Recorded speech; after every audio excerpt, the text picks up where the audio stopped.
ground shake.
So far away, the only thing between us is empty space, empty space. Even when the music is loud, I'd rather be no other place than here with you now, here with you now.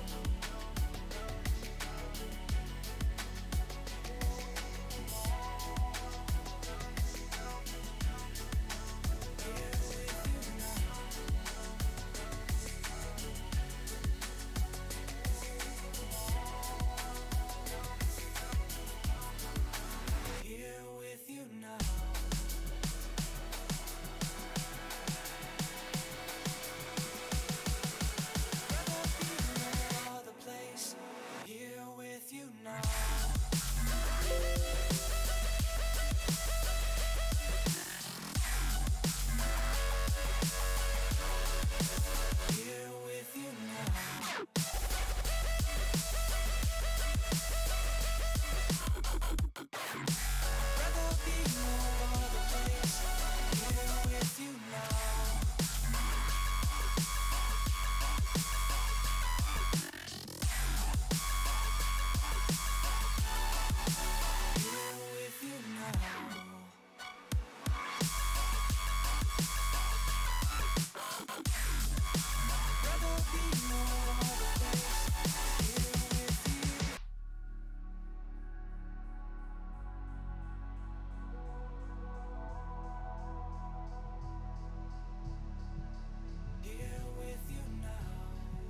here with you.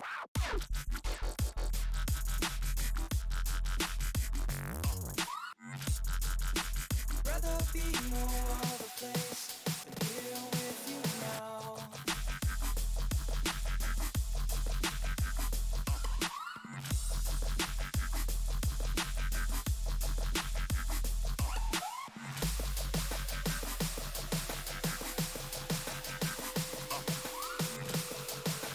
Rather be no other place than here with you. I see your face in the crowd, but you don't seem so far away. The only thing between us is empty space, empty space. Even when the music is loud, I'd rather be no other place. Here with you now, here with you now. Here with you now.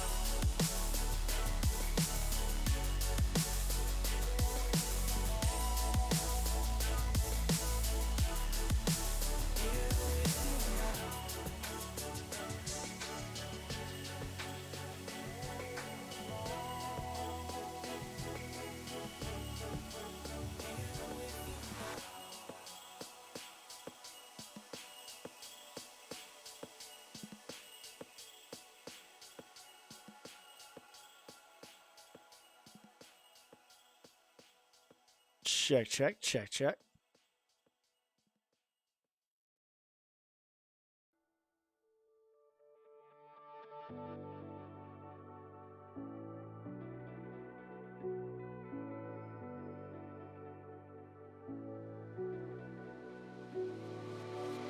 Chase the wind and touch the sky. A star's light shines on long after it dies. Oh, in the night. I live every day as if it's your last. Our memories been bright like beacons of the past. Oh, in the night. Now we race against the sun. Now we race against the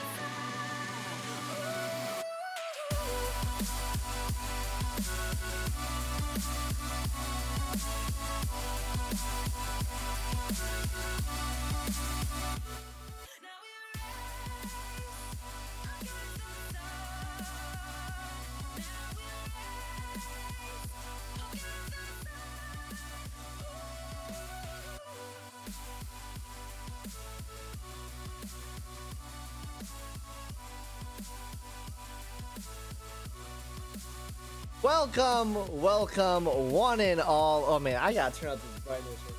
Hold on. There we go. Now you can see me.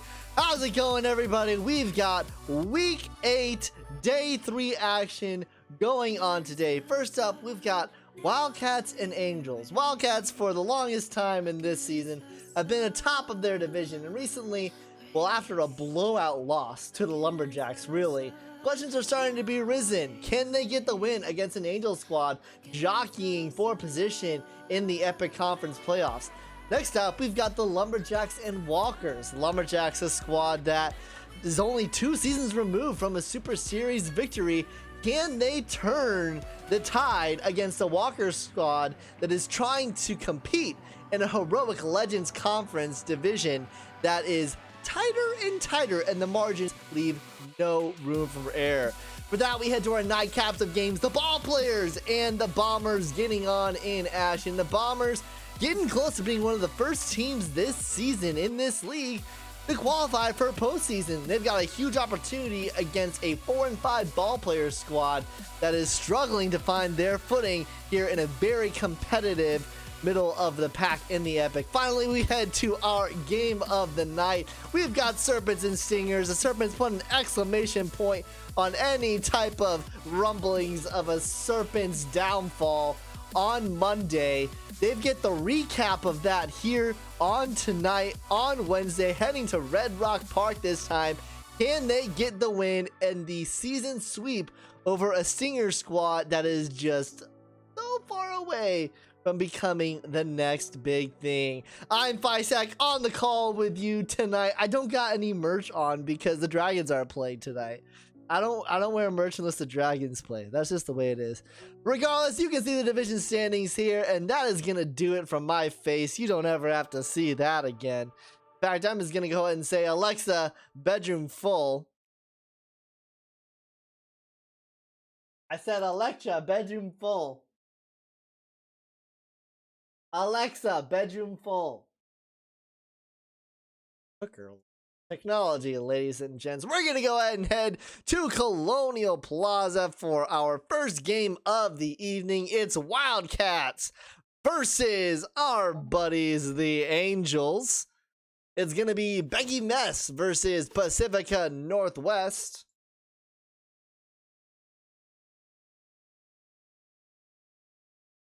I mean, at Colonial Plaza doesn't see much work unless it's for one Romfielders or one Angels, but we got it here tonight.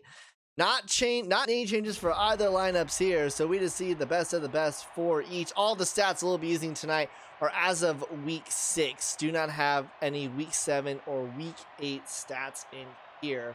We're about to get underway. The schedule on the Discord says that. That's not the schedule that is actually what we are using. If you look at the schedule on the Google Sheets, it actually has Serpentine Class. It got rearranged based off League Office to make it game of the night. That'll be a leadoff walk to Rig Porter. Brings up Bash Luggington. Yes, if you want the latest on the schedule, make sure you head to the schedule sheet. The stream schedule is relatively up to date, but it does change based off what League Office determines are the best games to look out for. Here is Bash Luggington. Fouls off. And that'll be 2 at batters. 2 walks, lead things off for Pacifica Northwest. Not necessarily her best showing here so far. She'll need to get that under wraps. Brings up Whitney.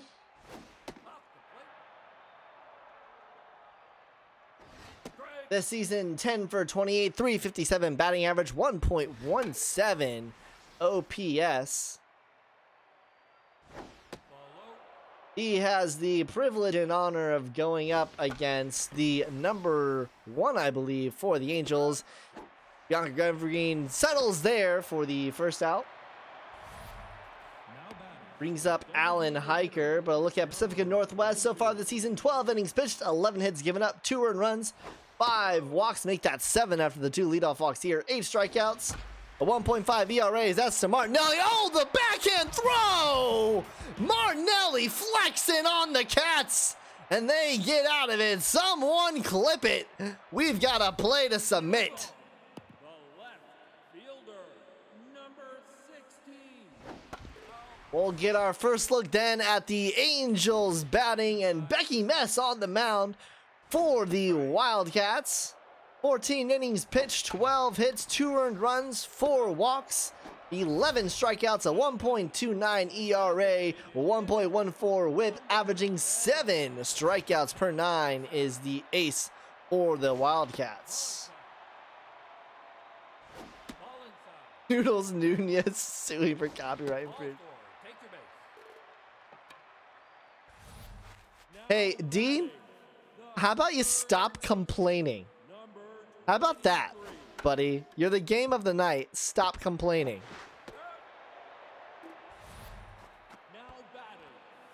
If you have any questions, you can take it up with Josh. Are you sleepy? Boo-hoo. I've got a qualifying exam tomorrow, and I'm on the call here. Runner on second, 2 outs for Sophie Neuenmuller. Into right, this drops in front of Rig Porter. Runner will stay at third. Single for Neuenmuller brings up Gwen. Mic drop.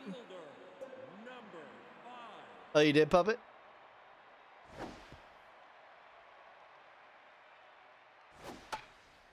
Fouled up. Gwen mic drop this season, batting 2 for 29. An 069 batting average, or 169 OPS. She has her third hit of the season. Runner will head towards third. Not in time. Newman Miller beats it out. Runners on the corners. 2 gone. 1-0 Angels. And here's Alicia Woody, who for some reason in the stats is listed as Olivia Woody. She's 10 for 29 this season, 345 average, 1.077 OPS. 3 home runs, which leads her team, but she hits this right to Sluggington, steps on the bag, but the Angels strike first. It's 1-0 heading into the second. Fury Jimbo will lead things off here for the Wildcats. Emma Fury, 7 for 24, 292 average, .885 OPS. Starting to hit along his stat line more recently. Facing a full count against Northwest here. Swing and a miss. He got rung up there. Northwest gets her first strikeout of the day. Now bring up Bobby Jimbo. I love a game where I can call Bobby Jimbo's name. 6 for 29 is he, 207 average, 672 OPS for the number 6 hitter. Right side, Newman Miller steps on the bag, 2 gone. Now batting, the third baseman, number 30. Rustin Baldwin. This season batting 5 for 23, 217 average, 575 OPS, and that'll go down here right to Toblum. 1, 2, 3 go the Wildcats. Led to the bottom of the second. Martinelli, Nikki, and Evergreen do up for the Angels. Now batting, the second Martinelli 10 for 32 this season, 313 batting average, 719 OPS. Fouls us into the right side. Colonial Plaza, one of the largest foul areas, maybe besides what Bingatapol has some pretty wide foul area. Those are the ones that immediately come to mind. This one popped into center. Bobby Jimbo. Bobby Jimbo! I gotta apologize for even thinking about uttering that man's name without that inflection. Under there to settle it. 1 gone. Here is D. Nicky. 11 for 28 this season. 393 average. 950 OPS. Pops this one. Fury. Shallow right. 2 gone. And last in the order, Bianca Evergreen. 5 for 24 this season. 208 average, 546 OPS. Of her 5 hits, 4 have been singles. No home runs, 1 double for Evergreen. This one right to Baldwin. Well, 1, 2, 3 win the Wildcats. 1, 2, 3 go the Angels. We're heading into the third. Island, Smith, and Porter lead things off for the Cats. now batting, the left fielder, number Chico Island. This season, 9 for 25. He had a hot start. 7 singles for him. 360 average, 905 OPS. That'll go down here, as that's going to be a locked-in Pacifica Northwest now. Tunneling in after issuing 2 straight walks back-to-back. Right side, nice dive by Martinelli. The throw to first. In time to get out. Bailey Smith, who was batting 2 of 17 this season, 118 average. Go to the top of the order. Rig Porter, the former wrong fielder, didn't actually have to move anywhere, as his former squad, the wrong fielder, is also playing in Colonial Plaza. 9 for 23 this season, 391 average, 1.184 OPS, as he gets rung up there. Shaky start. First 2 batters for Northwest. She's settled in here. Heading to the bottom of the third, Blair Toblum to lead things off. 13 for 30 this season, 433 average, 1.2 OPS. That leads not only the Angels, but both squads here. It's this one right to Whitney. Throw to first in time. 1 gone. now batting, the designated Yeah, Chico Island was a hot start for a Wildcats team, as we'll get to. Actually, you can go ahead and take a look, because we've gotten through most of the stats here for most of the players. Let's talk about how these 2 teams got to where they are. First, let's talk about the Angels coming in. This one into center. Tygo hits that one to the wall. It'll be a 2-out double. Now bring up Sophie Neuenmuller. Angels started the season with a 5-4 win over the Serpents away. Nearly gave it up in the 9th inning after a Yeti Olsen banger, but was able to come back in extras to get the win. Lost 1-2 to the High Rollers and then had 2 wins. 4-2 to the Skulls, as that's a walk issue to Neuenmuller, and a 14-6 win over the Unicorn. When mic drop now with 2 outs, runners on first and second. Some speed is Neuenmuller at first, so if it's a deeply hit ball, I expect her to maybe try to score. Runner at second, of course, will have that opportunity as well. 3 straight losses for the Angels after that 3-1 start to the Wildcats and Bombers, both 5-7 losses. Then a 1-6 loss to the Cyclones. Finally got things back in the win column last week with a 4-0 win over the Overdrafts. Bases are now loaded, 2 gone for a hot-hitting Alicia Woody.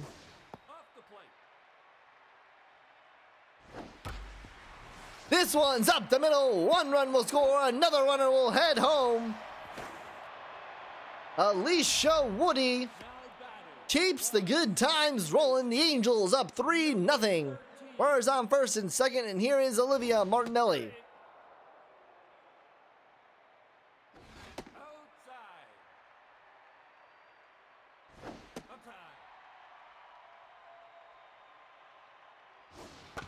Yeah, apologies again, everyone. We'll make sure to not change the we won't change who is the order until after we like we'll change it and then we'll put out the schedule.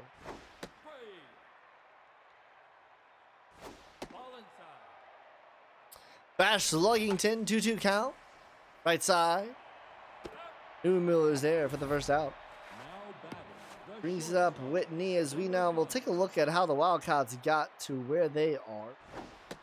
Started the season out one of the hottest teams in the league. 6-0 win over the Bombers. A 1-3 loss to the Skulls, but then 4 straight wins. Close. 8-7 over the Unicorns, 9-5 over the Ball Players, 7-5 over the Angels, 7-6 over the Serpents. As this ball is jacked, heading deep, back to the track, to the wall. It's out of here. 402 feet. And Alan Hiker has the Wildcats on the board. Number 31. Haven't had a win since week 6, day 1, though, for the Wildcats. A unexplainable 3-18 loss to the Lumberjacks, the 4-6 Lumberjacks. And then a 1-5 loss to the High Rollers on Monday. So they're looking to get things back into the win column here. Mic drop is there. A home run by Hiker puts the Wildcats on the board. It's a 2-run lead heading to the bottom of the 4th inning. Now batting, the shortstop, number 1. Nikki to lead things off. Well, a win for the Angels actually would do nothing for their positioning. This is hit deep into right to the warning track and caught by Rig Porter for the first out. Right now, the Ball Players and Cyclones are tied for 6th place, so a loss for the Angels would have them tied for 5th and 6th. Is Bobby Jimbo with a 0.3% chance to bumble that. Nothing comes from it, as here's Blair Tolblum now. And then a win wouldn't actually move them from the number 5 spot. Currently occupying number 4 are the 6-4 High Rollers.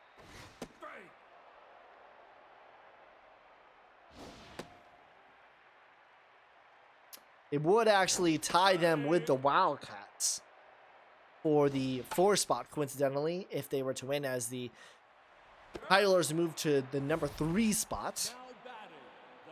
Scarlett Buchanan now, 2 gone, runner at first. Win for the Wildcats would put them at 6-3. and would put them in control as this one is down the line and through. Runner is rounding third. It's going to be a RBI double as she nearly got caught up. Buchanan did in between second and third. So 4-1 the score now. 23.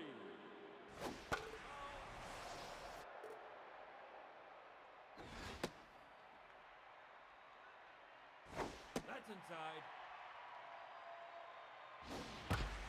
Up the middle. Bobby Jimbo settles. Runner comes home. The throw by Jimbo is caught by Sluggington. Not in time.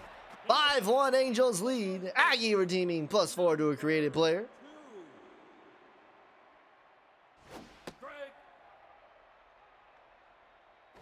Off the plate. Right to Whitney. Angels add 2 more. We'll head to the top of the 5th. Bobby Jimbo. Now batting, the center fielder. Lead things off. Number 7. Yeah, it might have been close if Basher had let that go. Strike. No. That's down. 3-1 counts. Strike. Finds his own. Full count. Ball 4. Take And leads a walk. So that's the first walk since the first inning. By the way, that home run she gave up to third baseman. Alan Hiker last inning was her first hit given up this game. So now we've got That's up. Steeler at first. Ball inside. That's a decent arm behind the plate, though. Nope. Quickly 3-0. That one gets through the middle. Runner will stay at second. So now runners at first and second. Nobody out. And here is Chico Island. Number 28. Outside. One swing away from making this game interesting. Right now, it's a 5-1 Angels lead. Inside. Take your base. And that'll be a walk. 2 walks and a single given up by Northwest, and that'll load the bases for Bailey Smith. 1 swing away from tying up this ball game. Instead, 1 swing away from popping into foul territory. Will it get out? No.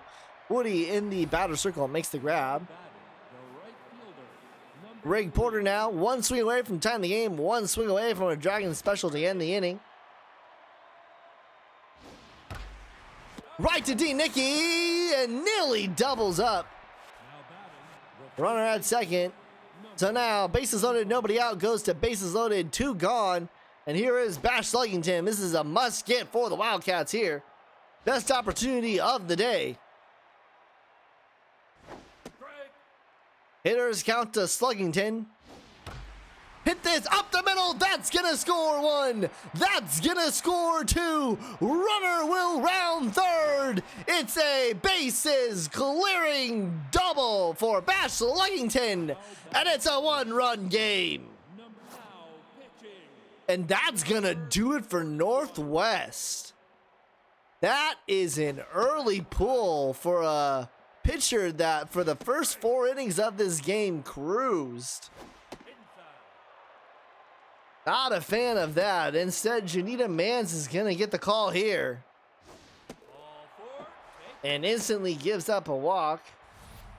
Now batting, the designated hitter. Mans this season, 9.1 innings pitched, 10 hits, 8 earned runs, 9 walks, 4 strikeouts, 2 home runs, a 7.72 ERA, only averaging less than 4 strikeouts per 9.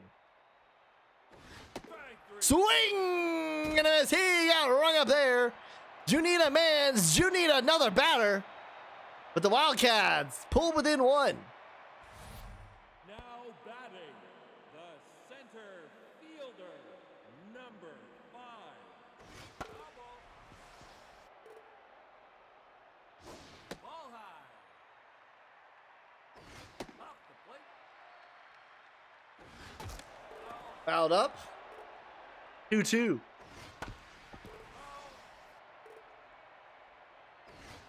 Swing and a miss. She got rung up there. Now batting, the Brings up Alicia Woody. number 3. Strike. Well, now that we're about to enter week 9, after today, there will only be one more month of regular season action, as Becky Mess made that a little interesting there. Now battle. 2 gone, here's Olivia Martinelli, Number which means all of this 2 months of action can finally be distilled down into who has what it takes to get to the postseason. Fury, go to first in time. 1, 2, 3, go. The Angels led to the top of the 6th. It's only a 1-run game. Starting to approach teams clinching postseason spots.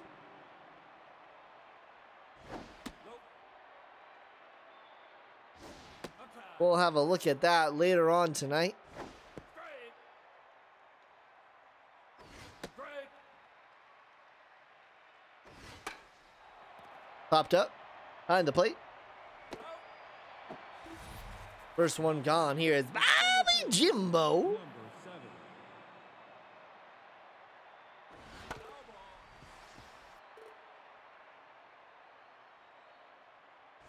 That's outside. That's inside. 2-1 count. That's up. This is the zone. 3-1. Fouled out, full count now. 1 gone here in the top of the 6th. Right side, will it get down? Olivia Martinelli with a snag. Now batting. The third baseman. Rustin Baldwin.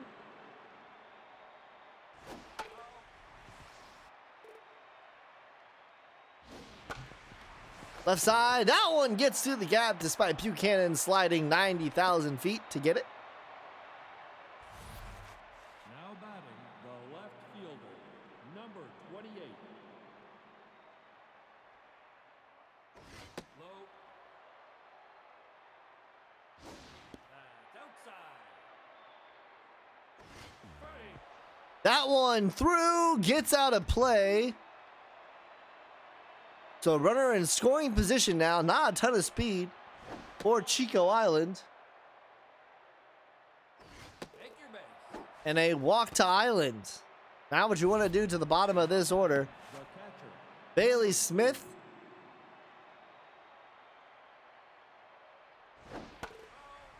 Can put the Wildcats in a tied position or ahead with a well-placed hit.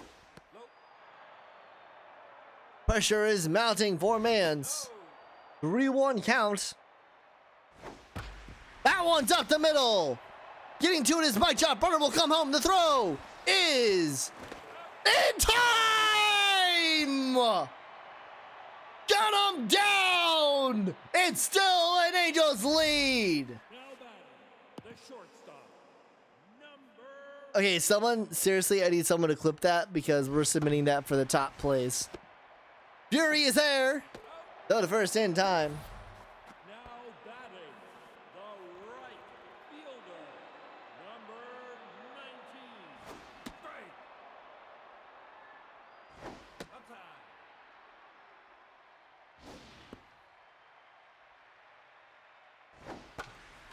Popped into center, tracking back. This is Jimbo. 2 gone. Now batting. The left fielder. Now pitching. Number 23. Biff Hooper will come in for Becky Mess. Strike. That's up. Hooper this season, 7 innings pitched, 6 hits given up, 2 earned runs, 5 walks, 2 strikeouts, a 2.58 ERA, only averaging about 2.6 strikeouts per 9. Was able to retire the side. Here's we'll head to the top of the 7th, 1-run game. Top of the order due up for the Now Cats. batting. The right fielder. Number 3.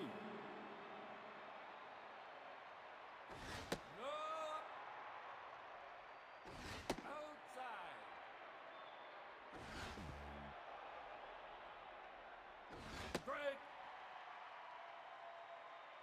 3-1 count, misses high. And Mans walks the leadoff batter. First baseman. Here is Bash Luggington. Strike. Nope. High.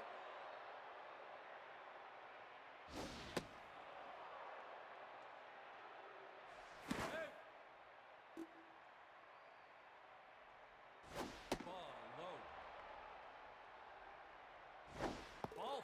And another walk here to Sluggington. Back-to-back walks. That'll bring up Whitney. Nobody gone here in the top of the 7th inning. Wildcats weren't able to convert last inning. They'll try to convert here. Newman Miller throw to second in time. They're not going to get Whitney at first. So one gone, runners on the corners, and here is the home run hitter, Alan Hiker.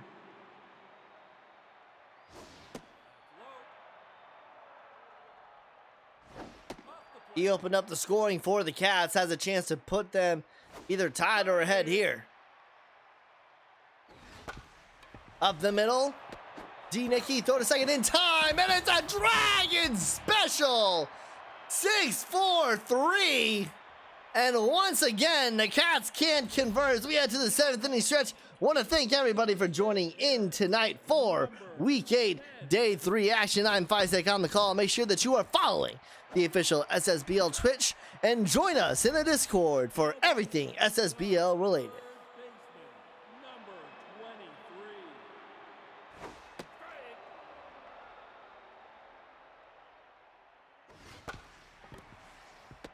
Luggington, steps on the bag, 2 gone. Now batting, the first baseman. Here is Newman Miller. That's up.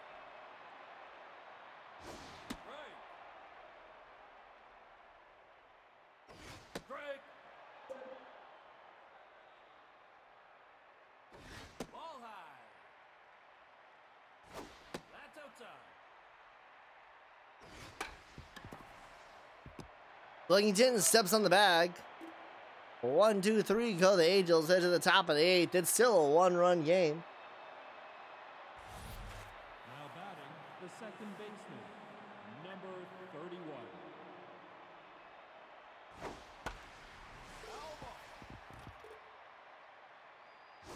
Ball inside. That's inside. Emmett Fury. That's inside. Strike. Static Fuzz, thanks for the follow. Through. Swing and a miss. She rings him up there. Now batting, the center. Now bring up Bobby Jimbo. This one is hit high, deep into center, but not deep enough as there's. Oh no! When Mike Drop drops the ball. A fall from the heavens, Icarus. You're too close to the sun. Get it? Because he had wings and the Angels have wings. And that one is through. And off of the Gwen Mike Drop error, the Wildcats tie the game. Gwen Mike Drop, who made the throw to get out the runner to keep the Angels ahead, drops an easy fly ball, and we're square at 5.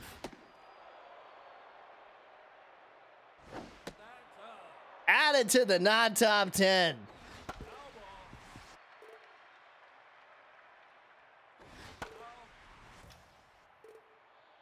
2-2 count. This ball is hit deep, tracking back.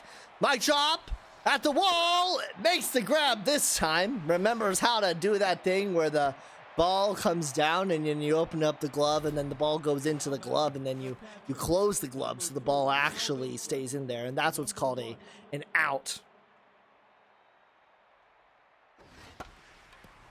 Walter Hobbs comes in to pinch run.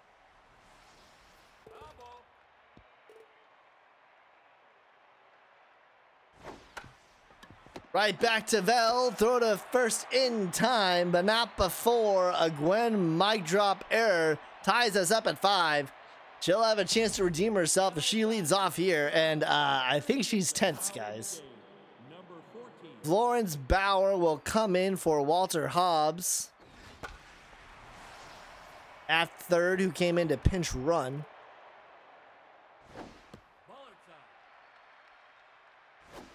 Yeah, I understand that, Pandora, but I also understand, given how close this game is in the 8th, as this ball is jacked, heading deep, back to the track, to the wall!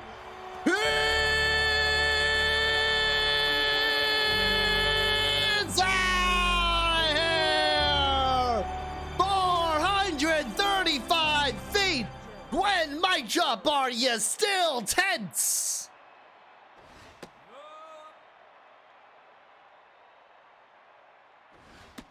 And that's how you would dream, dropping an easy ball in center. You take it and you put it about 50 feet farther than the one that you dropped landed. Now batting, the second baseman, number Olivia Martinelli now. One gone. That's up. That's outside. Quickly 3-0 from Hooper. That'll be a walk. Now batting, the shortstop, D. Nicky now. number 1. Fake. Fake. No. Ball inside. 2-2 count. Runner on first. One gone here in the bottom of the 8th inning. 6-5. Angels lead. After the mic drop, Homer. And she gets rung up there. Now batting, the right. Start your engines, but no feet on the gas. Left that one right over the plate. 2 gone now, and here is Bianca Evergreen. Runner takes off for a second. The throw is in time. Gets the runner out.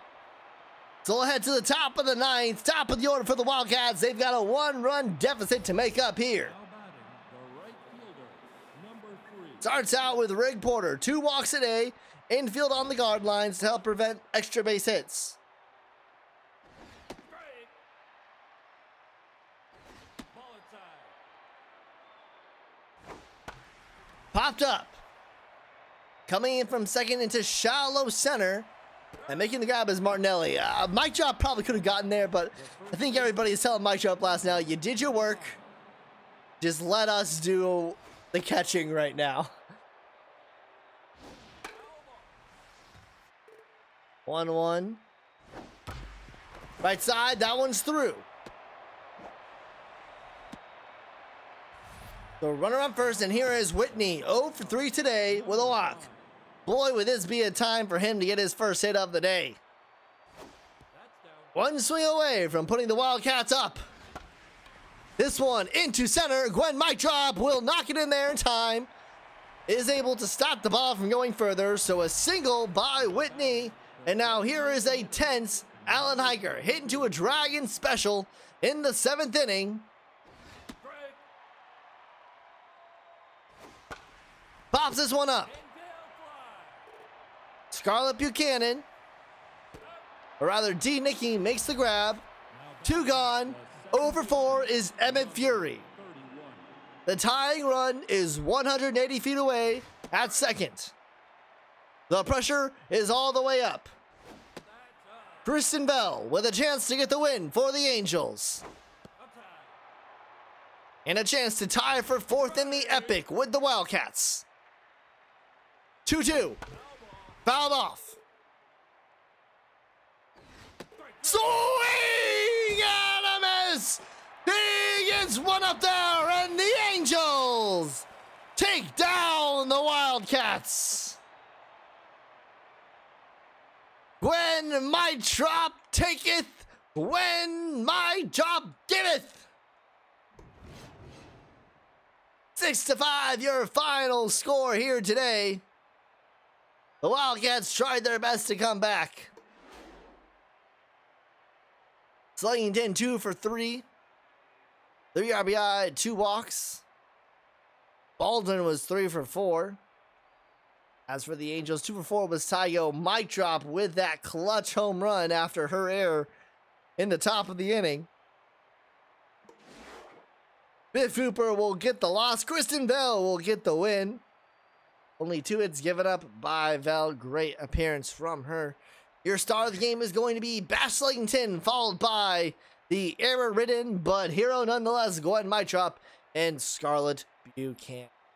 Well, that does it for game number 1. Don't go anywhere. When we come back, we've got Lumberjacks at Walkers. You're watching the SSBL right here on Twitch.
Welcome back. We're heading to the Motor Yard for a Heroic Legends matchup between the Lumberjacks and the Walkers.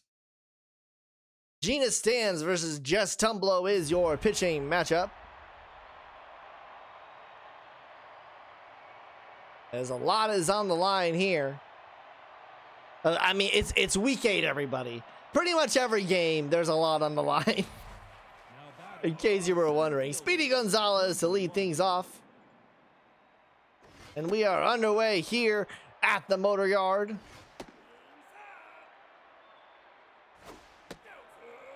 Speedy Gonzalez, 10 for 31 this season, 323 average, 804 OPS, as that one's gonna get to the track. It's at least a double, make it a lead-off triple for Speedy Gonzalez. His first triple of the season. Brings up Denver Brainstorm, 5 for 27 this season, 185 average, 501 OPS. Popped out into right, and caught by wingspan Wackett. Runner will tag and head home, and it's 1-0 Lumberjacks here in the top of the first. How many home runs does Halen have now before? I don't know how many he has after last night's game or after week 7. He definitely has at least 3.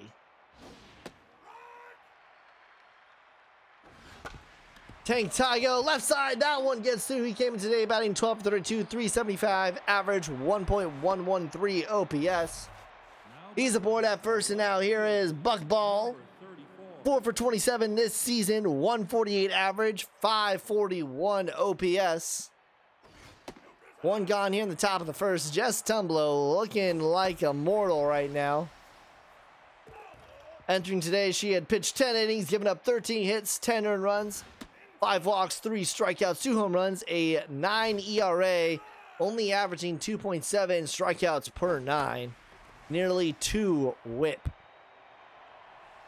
Popped up into left, caught by Galileo Cat.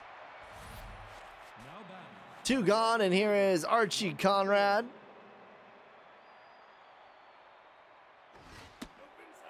Seven for 28 this season. 250 average, 756 OPS.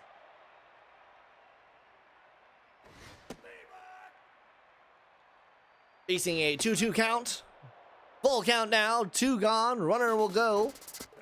And that misses high. So runners at first and second.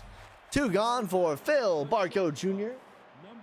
His cat is my reverse Patrick Ewing. Popped up. Entering today, Phil Barco Jr. was 10 for 31. 323 average, 898 OPS. But that'll do it. Lumberjacks able to strike first after the Speedy Gonzalez triple. Dallas, Texas here to lead things off.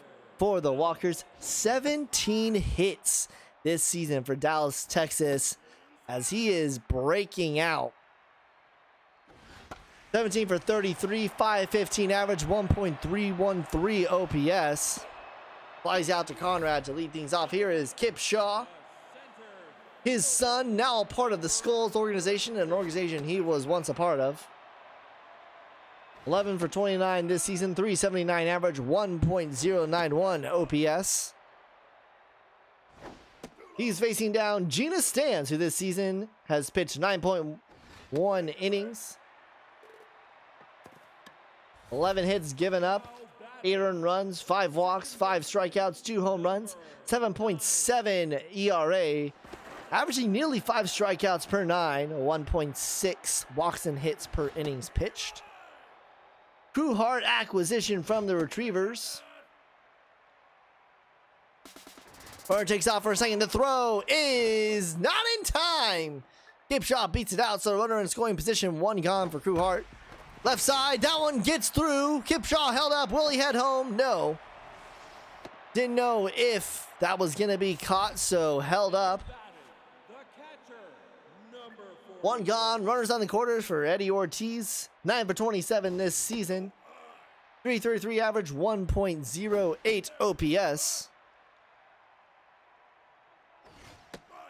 Swings through that one.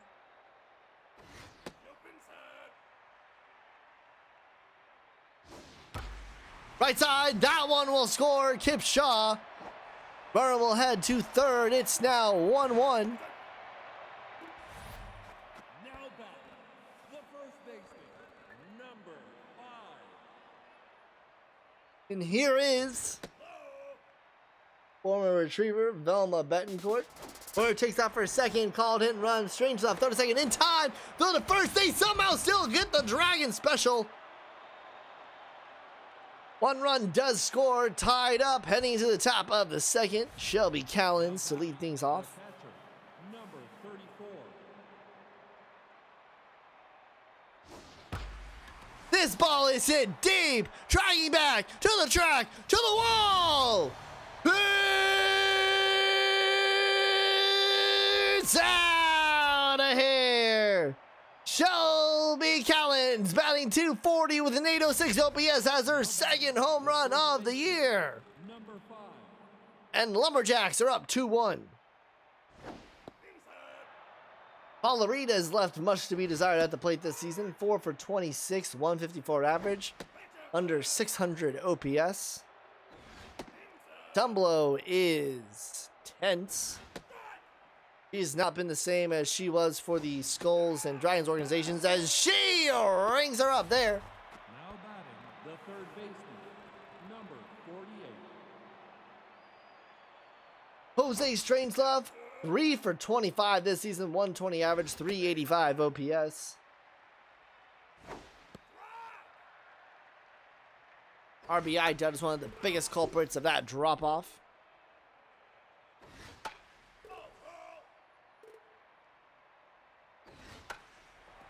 Popped up. And Ortiz is there for the second out. Now batting, Back to the top of the order. number 1.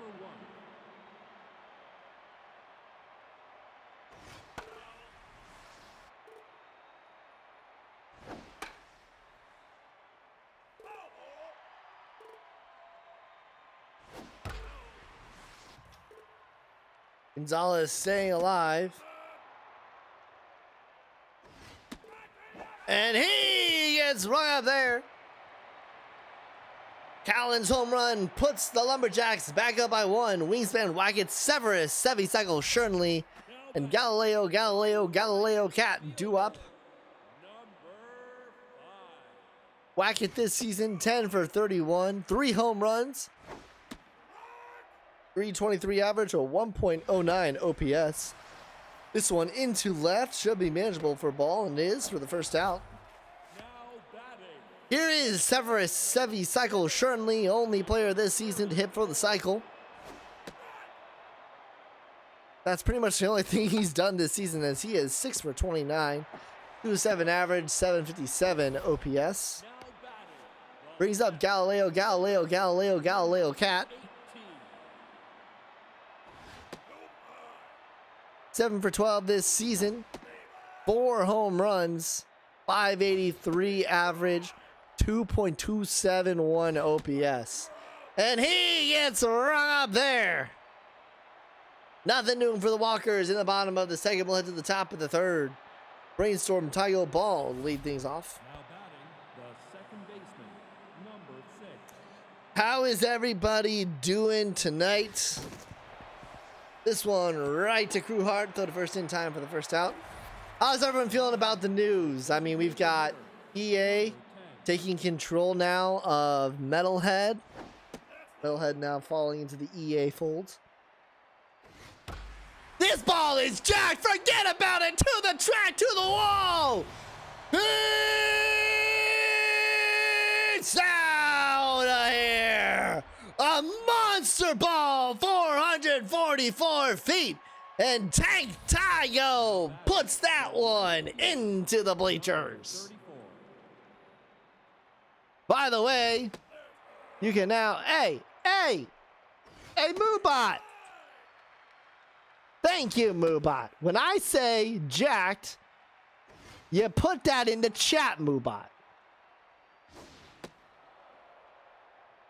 Bad Moobot. You gotta do it the first time. Walk now issued by Tumblo. I don't personally care as long as the next game is good. The right fielder, number 4. I'm excited for More resources and less glitches. Love this game. Would love to see it become even more lifelike. I love the art style, but more lifelike in terms of the physics of the game. I know they're working towards. Of course, big fans of Metalhead, as a couple of announcements have come through as he rings them up there. First, of course, being the SMB3 Top 5 presented by the SSBL. Make sure you head over to Reddit, submit your Top 5 SSBL or SMB3 plays. Overall winner has a chance to win a jersey, Turtle Beach headset, and many more prizes. And then, of course, we've got the Super Mega Baseball 3 versus Super Sim Baseball League tournament happening at the end of this season. This ball is hit well into right, but got by Wackett for the third out. That'll take place after the Super Series. So anticipate that being around middle of July, probably. That will happen. Or early July. Ronald Doctor. 8 for 19 this season, 421 average, 1.03 OPS. Facing a 1-2 count here. On the plate. Collins, throw to first. One gone. We're back to the top of the order, and now that we've gotten through all of that, let's go through lasers. I'm not a professor at USC. I will be a professor in the fall at U of FC. Take a look at how these two teams got to where they are. Lead off walk. Brings up Kipshaw. Rather a one-out walk. Brings up Kipshaw. Lumberjacks had a pretty awesome start to the season. 3-0. Of course, it was a 5-3 win over the Wrong Fielders, an 11-3 win over the Gauchos. Probably the only one that was pretty noteworthy was that 7-6 win over the Moonshots. Moonshots, not the same team that they were last season, but still in the lead of their division. Then it's just been 5 straight losses. 4-5 to the Overdrafts, 1-12 to the Dragons, 1-7 to the Knights, 4-12 to the Vikings, and then previous 4-15 loss to this Walkers team, as that is off of the glove of Paula Reed. Runner is aboard. She'll be tense, and now runners at first and second for Crew Hart. Was able to pull it out of their butt with an 18-3 win as the runners take off the throw to third in the dirt in time. Sit down, Dallas, Texas. 2 gone, but this ball is jacked, heading deep to the track, to the wall. It's out of here. 408 feet, and we've got ourselves a tie game at 3.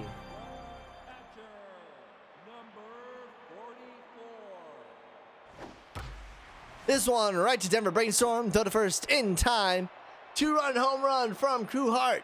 Ties up this game at 3. Yes, Whitney, that is actually how they differentiate themselves.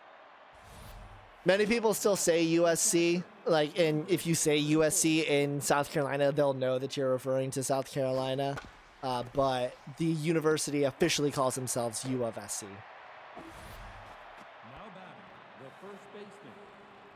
It actually has to do with the fact that USC in California actually owns the copyright to USC, so that's why they have to do U of SC. Yep, the more you know. 2 gone here. Now batting, the third baseman, number 48. Then lost a close one, 7-9 to the Knights on Monday, and that puts them at 4-6.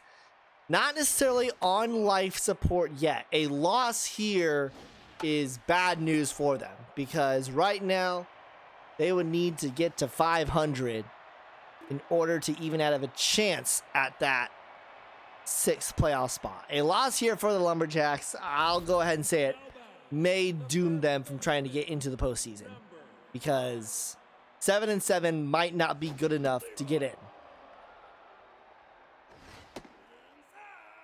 a must win. And honestly, 7-7 is probably their best opportunity. So between this game, they also have at the Dragons, at the Vikings, and then at Retrievers.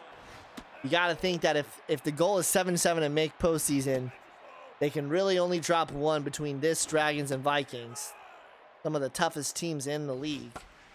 That's a must-win against the Retrievers as well. Except for Sevy Cycle Shernley here, 0-for-1 today. Genius stands at 55 pitches here in the bottom of the fourth, so relatively under control pitch count. Well, that's pretty much how the Lumberjacks got to where they are. Let's have a look now at the Walkers. Started the season disappointingly for new manager Pasta. 6-14 loss to the Knights, and then 0-16 loss to the Dragons. This ball is hit deep, tracking back to the track and off of the wall. That'll be a double for Sevy Cycle Shernley.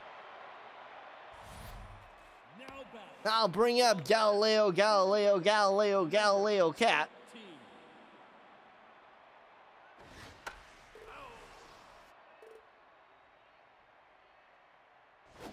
At least they have a draft to look forward to. Oh, wait.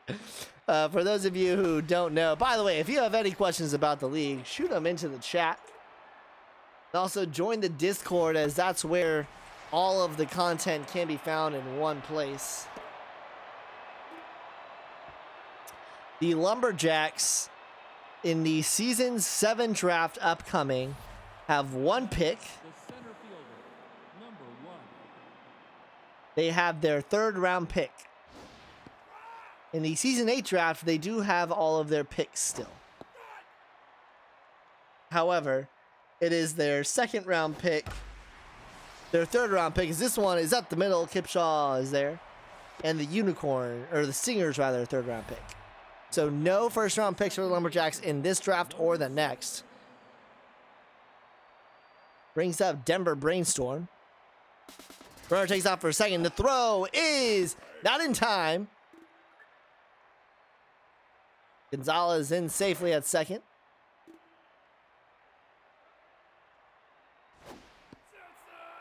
Well, after that 0-2 start for the Walkers, rattled off 3 straight wins. Looks good doing it. 17-2 win over the Moonshots. 8-7 win over the Overdrafts. This ball is jacked, heading deep to the track, off of the top of the wall, the top part of the wall. It's an RBI double, and the Lumberjacks are back ahead. Now batting, the designated hitter. Now pitching. That'll do it for Tumblo. Ty Sasso will come in. Sasso this season, 22.2 innings pitched, 20 hits, 13 earned runs, 11 walks, 15 strikeouts, 2 home runs, a 5.16 ERA, averaging about 6 strikeouts per 9. Also had a 12-2 win over the Ronfielders, a 5-7 loss to the Vikings, and then that 15-4 win over the Lumberjacks, and 13-0 over the Unicorns. This is down the left field side, and they're going to take a 2-0 win now. Or, oh my goodness gracious. A 2-run lead over the Walkers. Still nobody out. This ball hit deep right side. That'll get into the stands.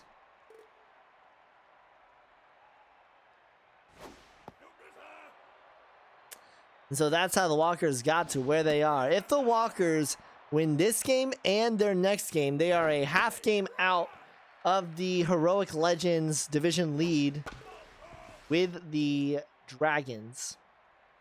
Knights at 7-2 currently top as he gets rung up there. Finally, first out of the inning.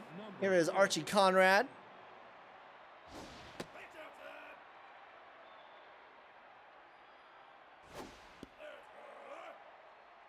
Well, if you had asked us a week ago what the playoff picture looks like, is that's to the right side. Runners will be at first and second, one gone here in the top of the fifth. We probably would have told you that every team in the Heroic Legends could probably make postseason. And that is somewhat still the case, but after that Overdrafts win, I believe it was yesterday, they are now tied with the Retrievers at 4-4, tied for that 6th playoff spot. Betancourt steps on the bag, 2 gone. Brings up Shelby Callens, home run hitter with runners on second and third.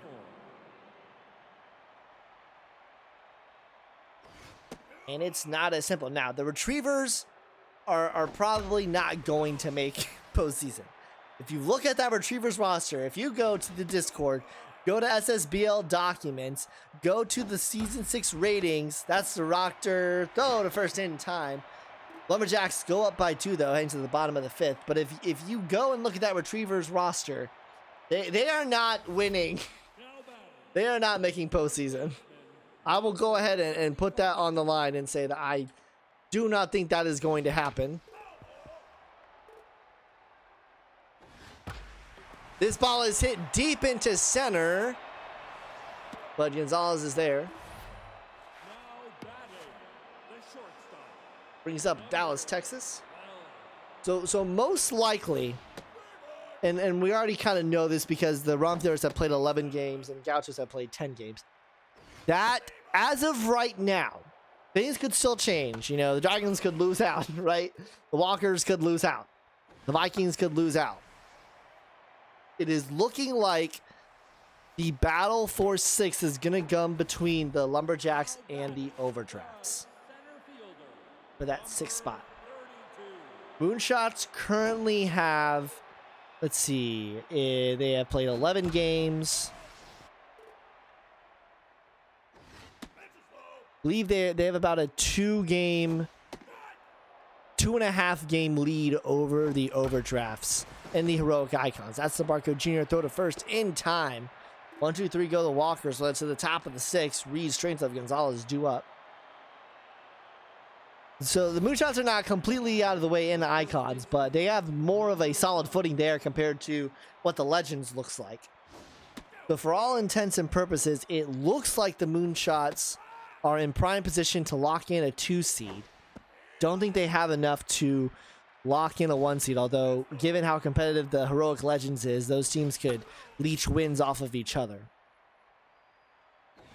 So as he rings her up there, brings up Jose Strangelove. Number 48. So right now it's looking like the Lumberjacks have the target on the Overdrafts.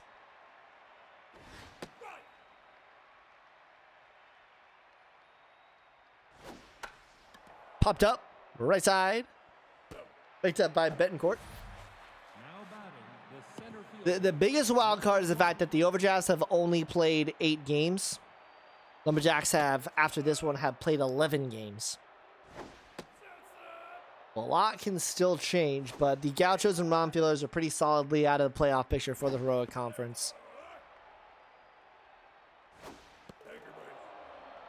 Walk for Gonzalez. Oh, I need to update the scores. Now batting, the second baseman, number 6.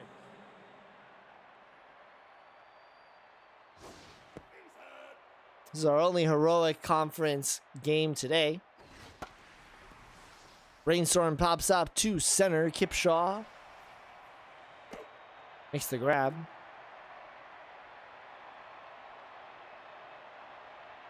Head to the bottom of the 6th. Hart, Ortiz, Betancourt due up. Now batting, the second baseman, now pitching, number 18. Yes, Wigan, you did win. Steel Flex will come in for Gina Stance. Steel Flex this season, 21.1 innings pitched, 23 hits, 14 earned runs, 9 walks, 11 strikeouts, 5 home runs, a 5.91 ERA, averaging around 4.6 strikeouts per 9 as he rings up Crew hard there. 1.5 whip. Wigan, you'll want to watch it back to give yourself a little bit of a heart attack. Gwen Maitrop basically won it and lost it for you. This one into right. Diving attempt, Archie Conrad. What a snag from the right fielder. Someone clip it.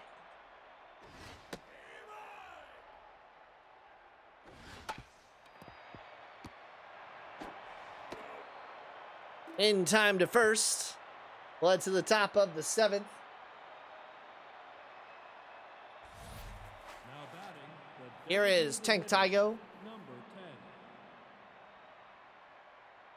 10. Yeah, the Retrievers did get a nice haul for all of their shipments. Pandora says, I still have to play the Overdrafts and they beat you already. Yeah, your Moonshots are in prime position to win that division for sure. Again, the overdrafts are a wild card. As this one is deep into left center. Doesn't have enough to get over. But Tank Tygo, I mean, he's a triple away from the cycle. Will he get there? Who knows? Not with his speed. But anything is possible. This is the SSBL.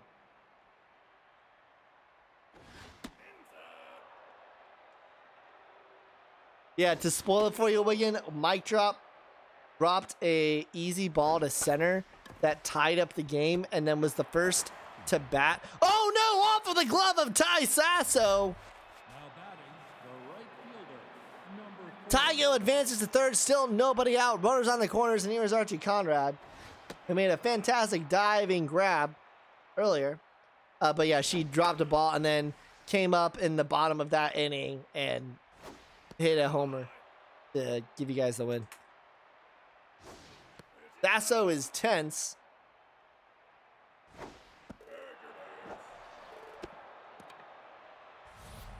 Now batting, And he loads the bases now. number 8. Nobody out. Infield will play in, and here's Phil Barco Jr., and this could get ugly, folks.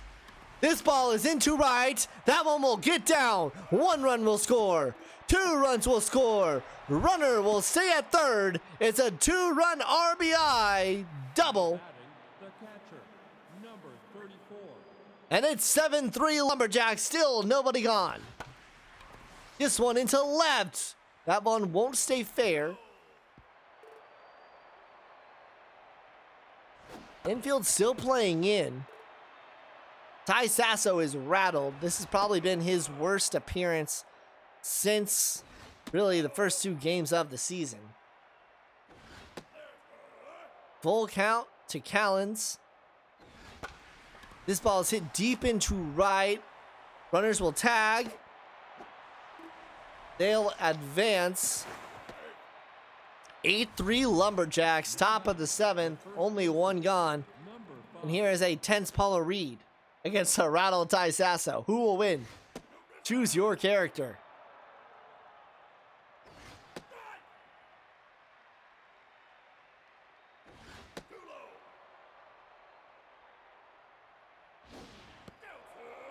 3-1 count.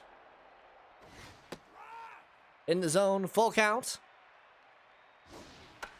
Popped up, left side, foul territory. Ortiz makes the grab, 2 gone. Now batting, That'll bring up RBI dud 0 for 3, Jose Strangelove. That'll do it for Ty Sasso. Alice Perkinson will come in. This one into center, and that will score. The RBI dud puts the Lumberjacks ahead 9-3. Entering this game, Perkinson had only pitched 0.2 innings, had only given up a walk and a strikeout, no earned runs, averaging 13.4 strikeouts per 9. Though no earned runs, as that one was accounted to Sasso, right side foul. This one up the middle, Cruhard, throw to first in time. I wonder if Strangelove will get the RBI dud removed next season.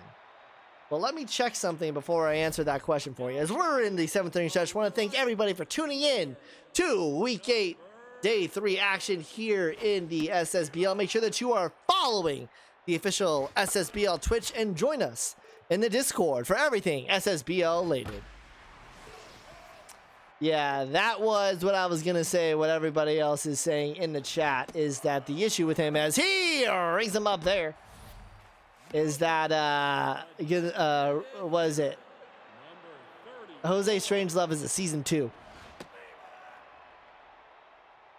When you would rather, if you're going to use positional points to get rid of traits, you're going to use it on the BB prone yellow or green, who is a season 5. That's what you would use it on. Or maybe on the 1 draft pick they have. Although they can also pick up people in free agency. As this ball is jacked, heading deep to the track, to the wall. It's out of here. 391 feet. And the Walkers get 1 back. DDC, are you saying bingo to, well, actually, I don't know if you know about the fact that potentially we It's we keep on saying potentially. It's like basically like 80% confirmed that you'll be able to use secondary points and the like to remove negative traits. So basically saying if you're gonna use it on anyone, you wouldn't use it on strain stuff. You would use it on Orgring, if you were even to use it for that. Doctor gets this one up the middle.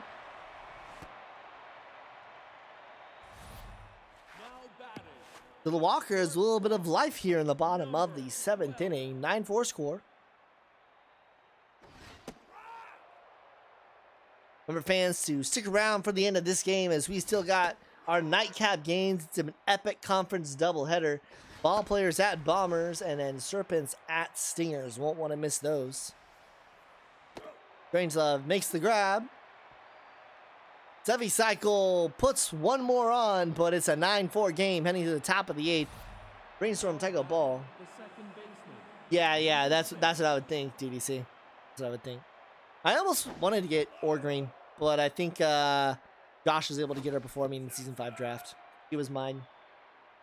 Of course, the legend of yellow Orgring comes from the fact that I didn't know that the Dragons colors were blue and yellow, not blue and green. Or blue and...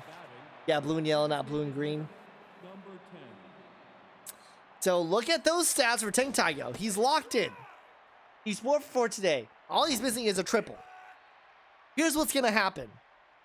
If he hits this shallow enough and then they dive for it and miss it, that's the only way he's getting a triple in this ballpark. But he didn't get it there. Still aboard with a single. 5 for 5 today. Brings up Buck Ball.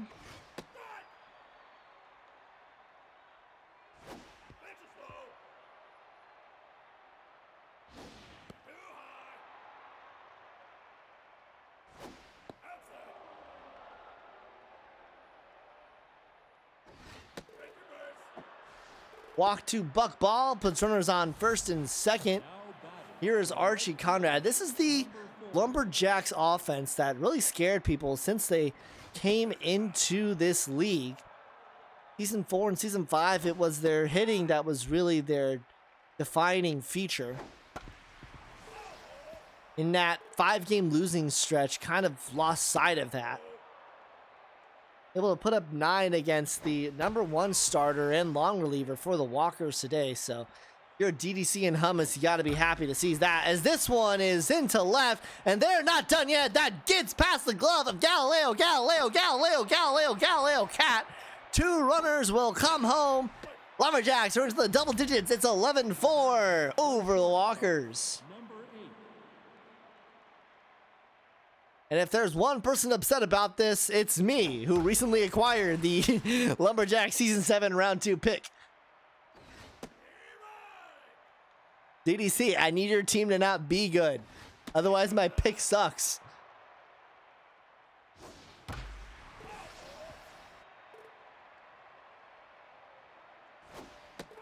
And he gets rung up there. Perkinson finds an out. So 2 gone, runner at second. Here is Shelby Cowens. I've always needed that. Well, it's more recently because of the fact that I do now have your pick. Like, I just got it this weekend.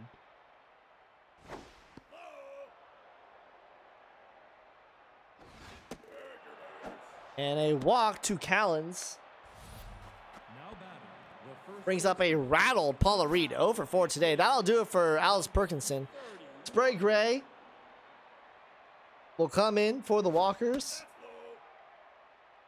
believe he's the 4th pitcher seen for the Walkers today. They only have 1 more in relief. Shouldn't need another. Both of them trying to jump and can't get it. Spray Gray this season, 1.2 innings pitched, 3 hits, 1 earned run, 1 walk, 2 strikeouts. 5.42 ERA, 10.8 strikeouts per 9. We'll head to the bottom of the 8th. It's a 7-run deficit. The Walkers need to wake up here if they want a chance of getting this one back. Number 32. Kip Shaw.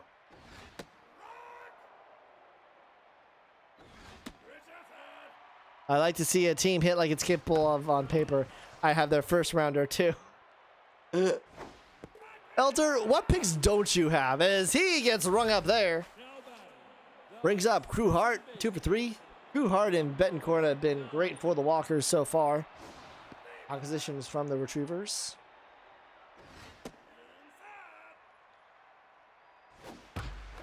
Right side, foul.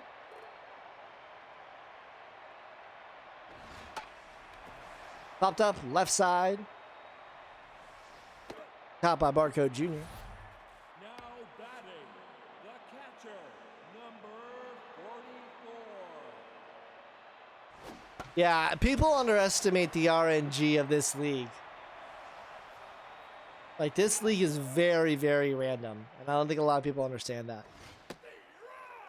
At the end of the day, it's all about putting forth the best team that you can. They have 9 of the 20. Yeah, they have 9 of the 20 picks in the first round. Full count. And he gets rung up there. Walkers get nothing. We're heading into the 9th. Lumberjacks looking to close out a huge win. The third baseman, Strength of schedule and Legends has been tough and also faced a ton of aces both this week and in division. Yeah, that is true. You guys have faced a lot of good pitchers. It also just doesn't help that, like, I don't think the Lumberjacks are a bad team. I think you put the Lumberjacks in the Icons. You put the Lumberjacks in, not the Phenoms, but if you put them in the Novas, I think the Lumberjacks are probably like the second best team in those divisions if you put them there. They're in a very, very tough division. I mean, the Walkers here are the 4th team in the division, and they could still win it. They're 11 and they're 5 and 3. Heroic Legends, as he rings him up there. Anybody who's an oldie can reiterate if this is true or not, but the fact of the matter is that the Heroic Legends might be one of the most competitive divisions we've ever seen in this league. And not because the teams are all bad, but because the teams are ridiculously good. It is tough. No game against any opponent in this division is a given in any capacity. And he gets rung up there. Bottom of the 9th, Lumberjacks 3 outs away from keeping their postseason hopes alive. first baseman, number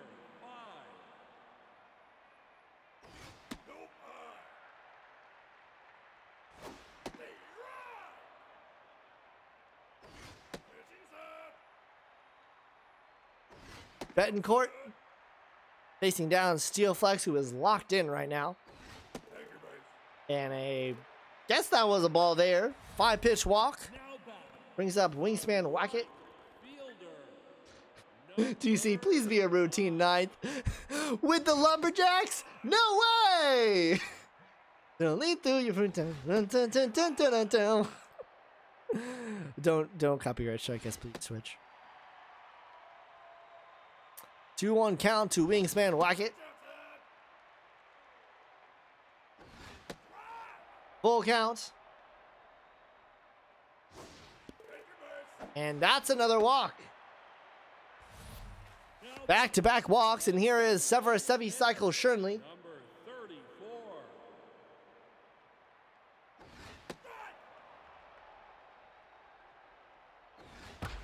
This ball into left. That one's gonna get down. 1 run will score. Runner heads to 3rd.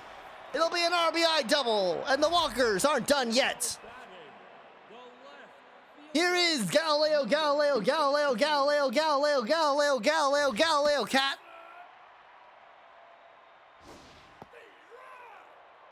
Oh for 3 today.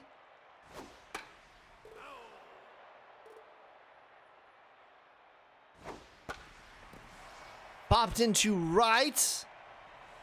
Conrad makes the grab. Makes a bad throw. Runners thought about tagging, but decided to hold. So 1 gone. number 35. Deficit is 6. Ronald Doctor. Swing and a miss there.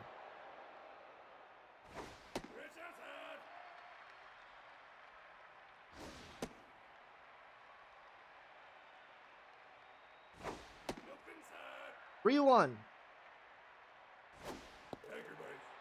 And he is walked. So the bases are loaded for 0 for 3, Dallas, Texas. You could say he's due. A reminder, one swing. It's still 2-run games. This is into center. Caught by Speedy Gonzalez. To throw to home is in time. Caught in a pickle. And the Walkers can't do enough as eventually he will be tagged. The double play. And the Lumberjacks get a must-get win and stay alive in the playoff hunt. No way he had a chance there. One day I'll learn that my controller runs out of time. 11-5 your final score here today. It was that 4-run seventh that really put the nail in the coffin. Lots of O's and goose eggs on the hit side for the Walkers today. Crew Hart and Severus Sevi Cycle Shernley, pretty much the only highlights of that side. Tank Tygo 5 for 5 was a triple away from the cycle. Fantastic performance from him. 13 hits for the Lumberjacks today. Gina Stans gets the win. Jefferson Steelflex gets the save. Jess Tumblo will get another loss. Not a great outing for the Walkers Ace today. Your player of the game will be Tank Tygo, followed by Severus Sevi Cycle Shernley and Archie Conrad. Well, we're halfway through week 8, day 3. Don't go anywhere. When we come back, we've got ball players and bombers. You're watching the SSBL right here on Twitch.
but I just gotta know one thing. Are you ready? No, I said, are you ready?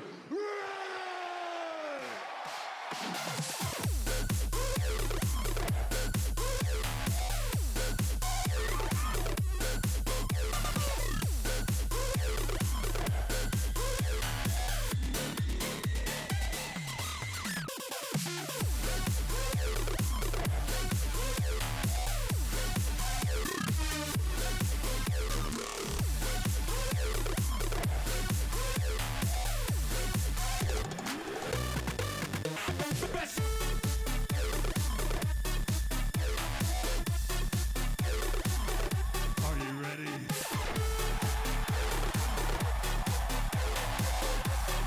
No, I said, are you ready?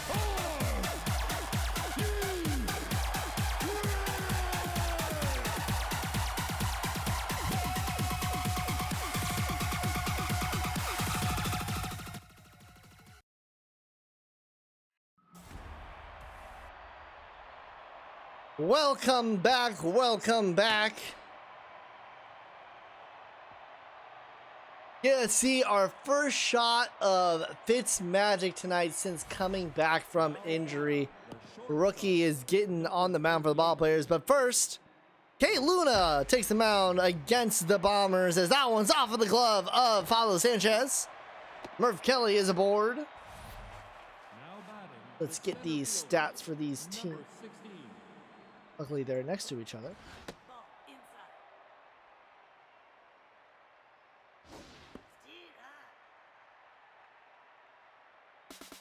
Runner takes off for a second. The throw is low in the dirt, not in time. Murph Kelly was 11 for 31, 355, 1.306 OPS coming in. And then a walk there to, I believe, Shelton. Harry Shelton, 11 for 37, 297 average, basically a 1.0 OPS. This is a grounder by De La Stick, the rookie who came in 16 of 32, batting 500, 1.173. And quickly now to the number 4 hitter, cleanup Matthias Black, who is 12 for 35, 343 average, 0.909 OPS. They're facing Kate Luna, who has pitched 8 innings this season, right to the glove of Delia, 2 gone. 5 hits, 300 runs given up, 3 walks, 9 strikeouts, 2 home runs, a 3.38 ERA, averaging 10.1 strikeouts per 9. Here is Toby Barker, rookie, batting 6 for 31 this season, 194 average, 615 OPS. And the ball players throw away a great opportunity here in the top of the first, led to the bottom of the first. Once again, you get to have a look at Fitzmagic, who this season has only pitched 2/3 of an inning, gave up 2 walks, and that's actually the first hit that Fitzmagic has given up in the majors.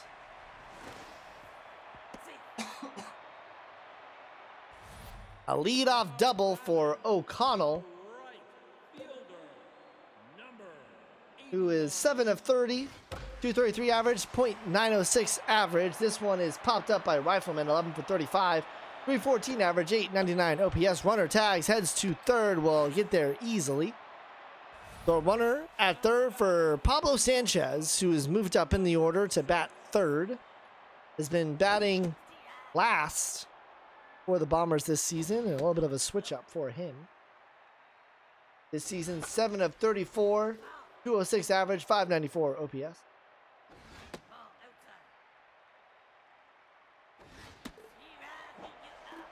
As he rings him up there, is that Fitzmagic's? I don't think it's his first strikeout of his career. It's his second strikeout of his career. He was able to get 1 strikeout before he got hit and put on the IL. Here's Lexi Luther. 9 of 32 this season, 281 average, 973 OPS. And why are you going home, O'Connell? Wasn't deep enough, and he's gonna be safe at third. Oh, ball players, you need to go back to practice and work on the pickle. Fantastic opportunity to get out of the inning. They will end up getting out here. But sloppy work there from the ball players. We'll head to the top of the second. Runs, Tucker, and Thunder due up. Number 12. Here is homer runs to homer runs. This is into center, and that's going to be caught. Homer runs is 2 of 29 this season. .071 average. .284 OPS. That brings up Nathan Tucker. 7 of 27 this season. .259 average. .745 OPS. And this one is into the gap in center. He's got himself a double.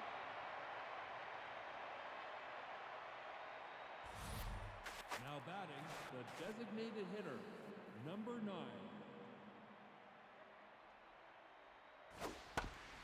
This one right to Tanner. Throw to first in time. 2 gone. Now batting, the Curly Shipwright ends things off in the order. 5 of 23 this season, .217 average, .699 OPS, and the ball players will strike first as that's into the gap. Shipwright has himself an RBI double, and the ball players lead 1-0. Now batting, the shortstop, number 38. Brings up Murph Kelly.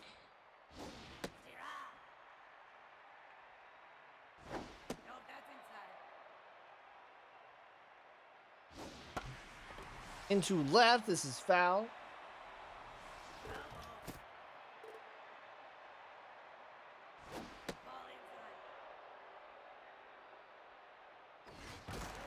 Broken bat, shallow left. Pablo Sanchez makes the grab. Ball players go up 1-0. We're heading into the bottom of the second. Hogan, Delia, and Sass due up here at the Emerald Diamond. Now batting, the first baseman, number 18. Hogan, 6 for 16 this season, .375 average, .787 OPS. Believe he was, if when he confirmed, he was called up from the minors as he is aboard with a single.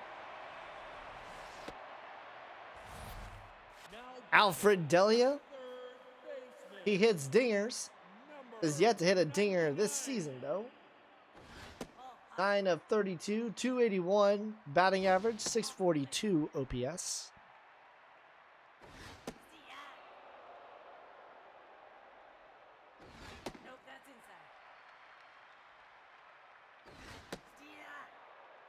Full count. Popped up.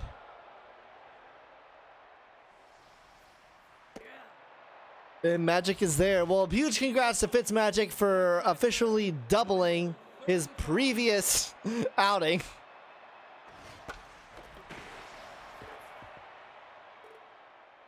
Here is Alyssa Sass. 7 for 33 this season, 2 home runs, .212 average, .722 OPS. Homer runs, so to first in time, 2 gone. now batting, the left fielder, Place Banger, and Banger is now with the Gauchos, I believe. Hey, Bruce.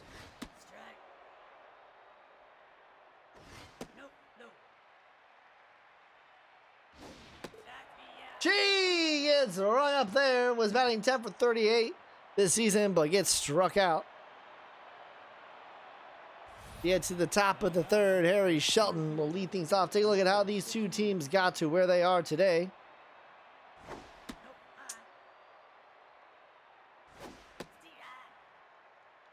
First, a look at the ball players. Currently sitting at 4 and 5, tied second in the Epic Novas division. Currently tied for the last playoff spot. As this one has popped into shallow center right. Coming in from second and making the catch is Beatrice Tanner. Started off the season with a 9-5 win at the Stingers, then lost 7-11 to the High Rollers, won 7-6 against the Cyclones. Then 2 losses to 5-9 to the Wildcats, 4-10 to the Serpents. This one's up the middle, and the runner will be aboard. Got revenge on the Cyclones with a 4-3 win, and then lost 6-7 to the Skulls of Rock. 5-4 win over the Unicorns, and then last week lost 3-5 over the Knights after home runs just screwed everything up. Have scored 50 runs, have given up 60. Currently at a -10 run differential.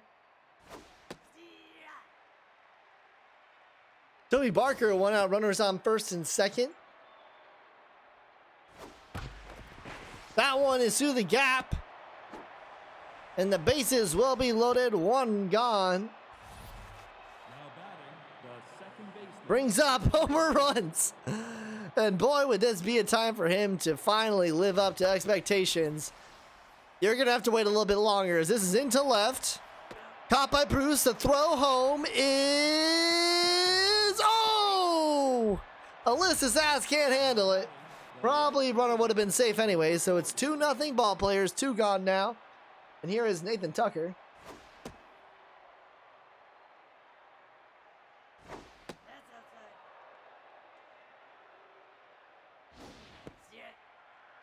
2-1 count to Tucker. Nope, that's high. Nope, ball four. And Tucker is walked, so the bases will be loaded again. Now This time for Terry Thunder. hitter, number 9.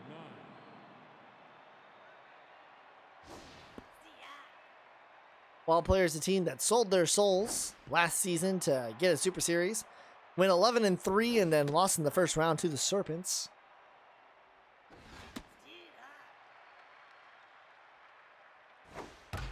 This one's up the middle. 1 run will score. O'Connell will throw home.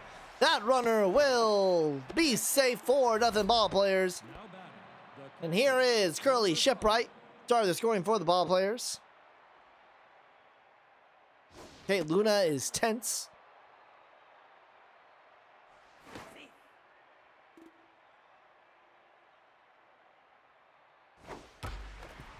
That one is up the middle. Runner again will come home. This time O'Connell has learned his lesson. 5-0 ball players here. And now Murph Kelly, who's 0 for 2 today.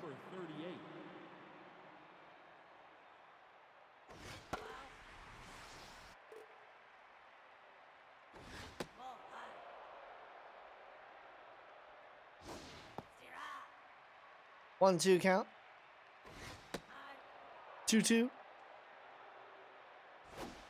Swing and a miss. He gets swung up there.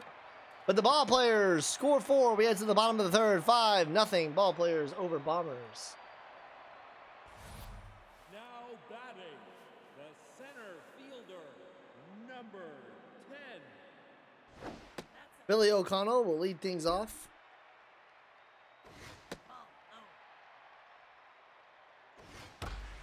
This one is into left center. Diving grab by Harry Shelton.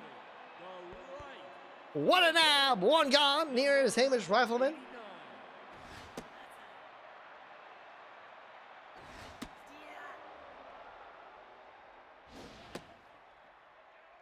Whitney, calm down. It's just a game. It's RNG and it's just a game. Let's see how the Bombers got to where they are today. Started with a 9-6 win over the High Rollers. Now batting, Losses 0-6 to the Wildcats and 5-9 to the Unicorns. For a string of 4 wins. 5-1 over the Unicorns, 5-1 over the Stingers, the 7-3 win over the Skulls, 3-1 win over the Cyclones. Serpents lost 0-4.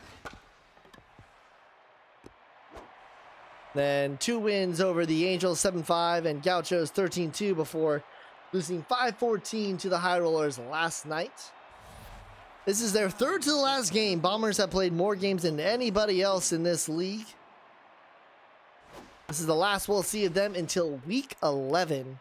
Days 2 and 3, they have the Angels and the Wildcats at home to end off the season. 3-game homestand.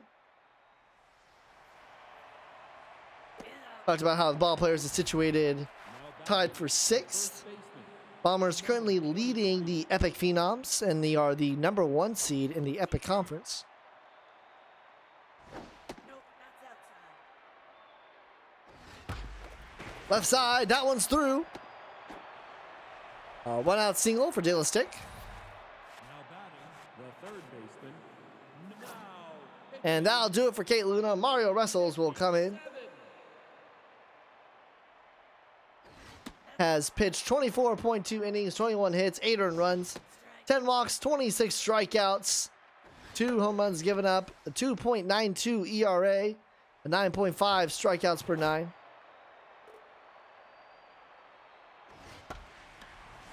Deep ball into left. Babe Bruce is there for the second out. Now batting, the left fielder, number 6.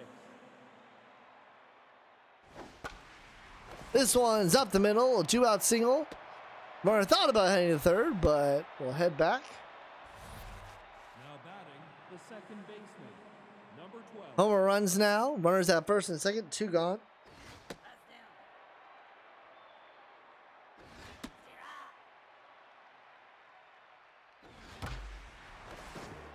Diving grab off of Tanner. Runner will head home, also to third. Now batting, Nathan Tucker now with runners on the corners. number 40. 2 gone.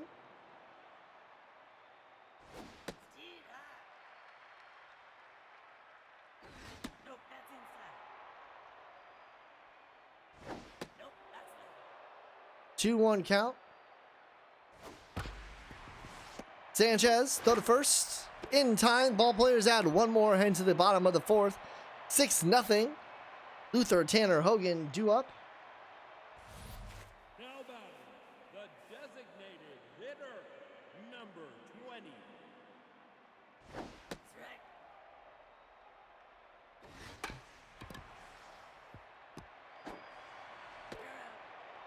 1 gone. Now batting, Brings up Beatrice Tanner. second baseman, number 9.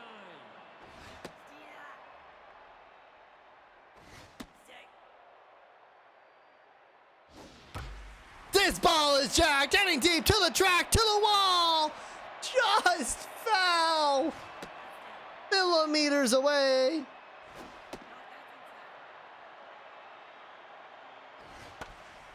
This one into right, tracking back. And Tucker is there. Now batting, the first baseman, Brew Hogan. 18. This one is through the gap. And Hogan will have himself a double.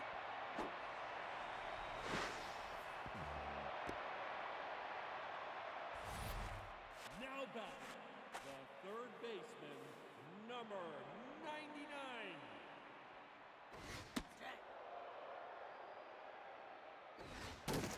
This ball hit softly. Homer runs to the first in time. Led to the top of the 5th inning. Thunder, Shipwright, Kelly due up for the ball players. Now batting, the designated hitter, number 9.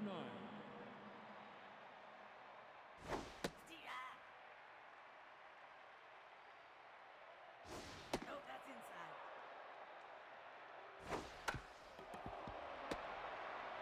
Right to wrestles to the first in time. 1 gone. Now batting, the catcher, number 5.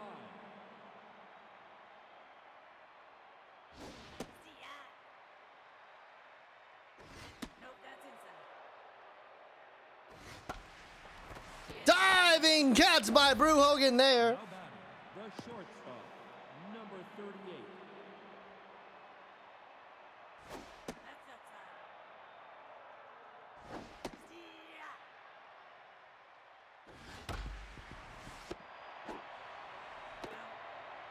And right to Hogan. So 1, 2, 3 go. The ball players heading to the bottom of the 5th inning. Sass, Bruce O'Connell due up for the Bombers. Now batting, the catcher, number 35.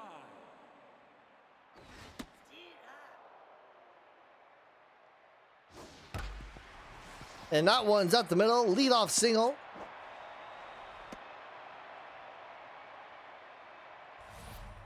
Now batting, the left fielder, number 3.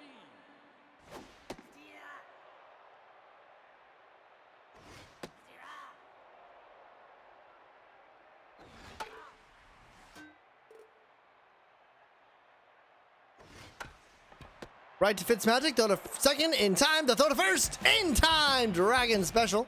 Now batting, Back to the top of the order. Billy O'Connell. fielder, number 10.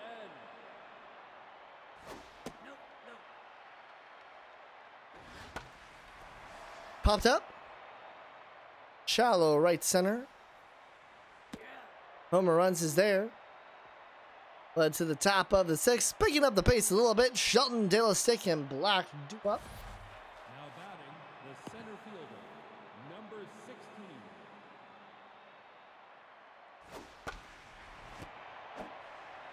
Delia throw to first in time. Now batting, the first baseman, number 23. Ball inside.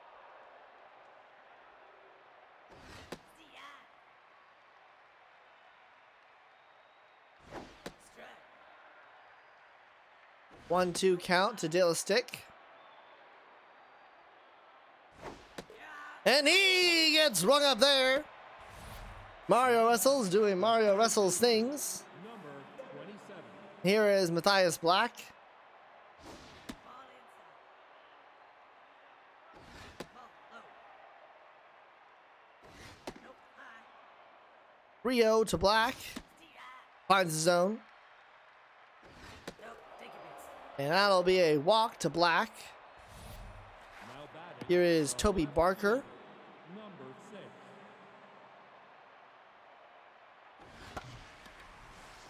Right side, foul. Ball outside. Check on the runner.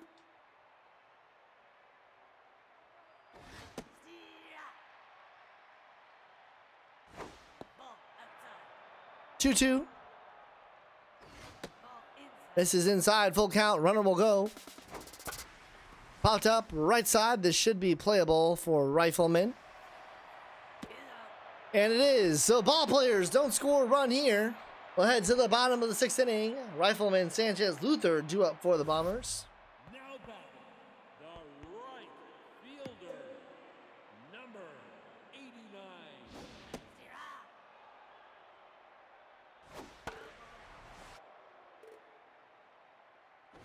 Ball low. Right side, picked up by Taylor Sick. Throw to first in time, one gone. Now batting, the He's Pablo Sanchez, over 2 today.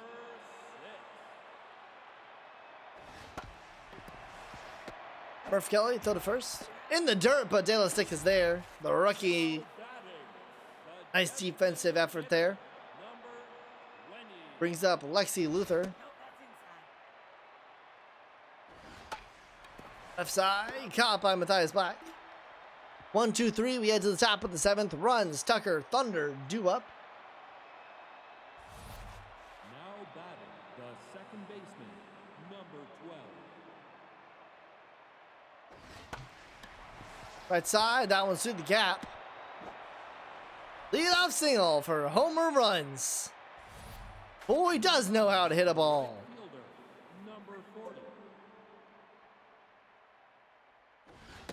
Watch for him on the base pass.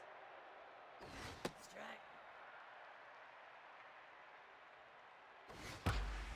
This one is into the gap, and that will score runs. And in fact, he's going to head to third. It's a RBI triple. Now batting, Now brings up Terry Thunder. hitter, number 9.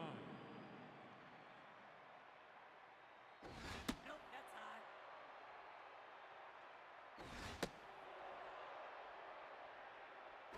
Nope. High. Rio to Thunder. Steer high. Right across the heart of the plate. Ball four. Take your base. That'll be a walk. So runners on the corners. Now For batting, Curly Shipwright, he's got a double and a single. I mean, you could say cycle watch, but there's no way this man is hitting a triple. Nobody out here in the top of the seventh. Popped up behind the plate, Sass. Makes the grab, one gone. now batting, the shortstop, number 38. Murph Kelly. Nope. That's inside. That's high. Popped up. Wrestles. Two gone. Now batting, the center fielder, Here is Harry Shelton, over 3 today.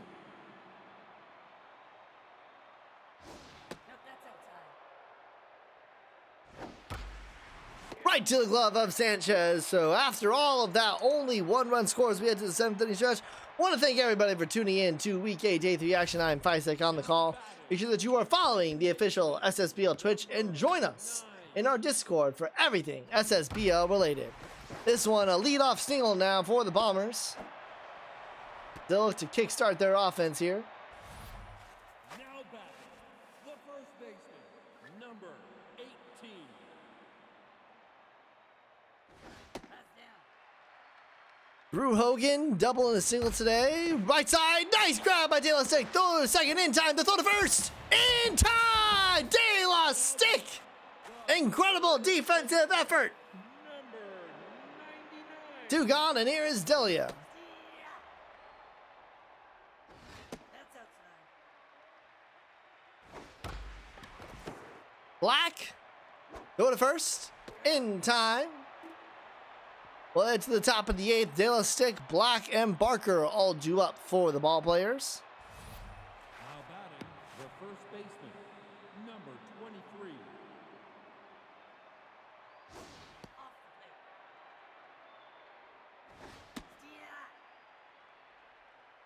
Yeah. Right side, Rifleman. Now batting, the third baseman, number 27. Black now with a runner at first. Nobody out Nope. here in the top of the 8th inning. Nope. That's low. Strike. Well, if the ball players were to hold on here, they would take sole control of 6th place over the Cyclones. Foul ball. Left side, Delia there, throw to second in time. Able to get the lead runner. Great defensive effort there. The left fielder, number 6. Don't know exactly where the Bombers would fall. I believe it'd be third because of the fact that the Wildcats have been losing. Bombers are thankful that the Wildcats have had an 0-2 week as well.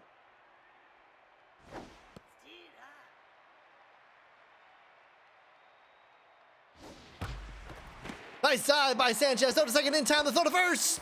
Not in time. Beat out the throw. Now batting, the second Now 2 gone. number Homer runs. This ball is hit deep. Tracking back to the track, to the wall. It's out of here. Homer runs is 3 of 4 today. And the ball players take a 9-0 lead. Now batting, the right fielder, number 40. Ball inside. Whitney, calm down. It's just a game. It's RNG and it's just a game. Nathan Tucker now with 2 gone. Take Yeah, Homer runs redeeming himself after throwing the game against the Knights. Now pitching, That'll do it for wrestles. And Mason Nuts will come in. Nuts is 2.1 innings, 2 hits, 1 earned run, 1 walk, 1 strikeout, 1 homer given up. This ball is jacked, heading deep to the track, to the wall. It's out of here. And the ball players enter the double digits.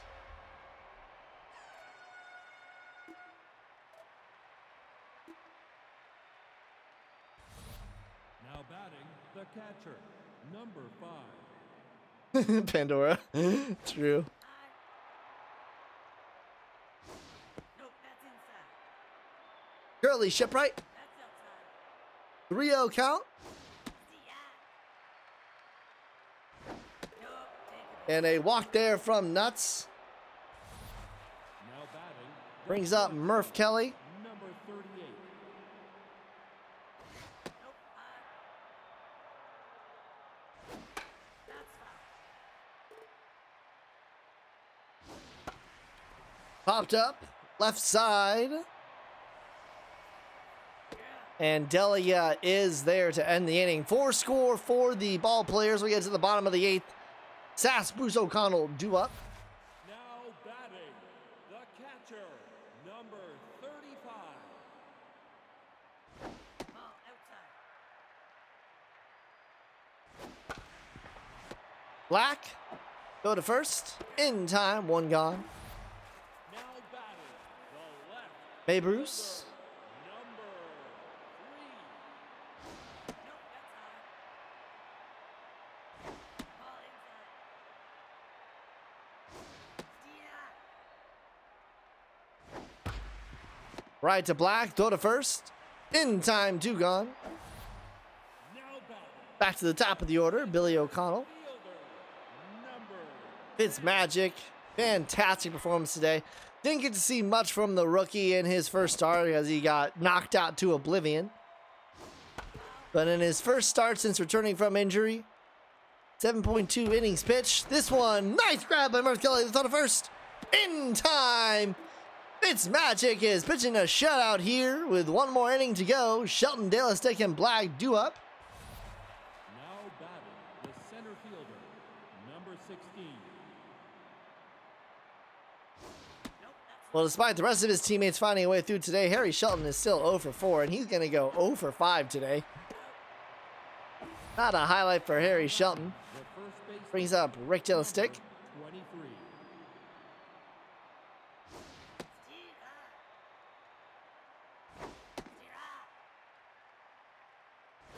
Nope, nope. Left side. May Bruce is there. Two gone. Now batting the third baseman number 27. That one's up the middle. 2 out single. Now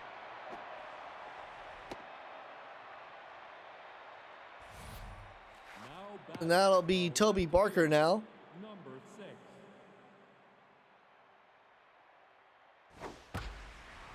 That's past the glove of Delia. Off of the wall. Bruce is there. Runner will head to third and will get there safely.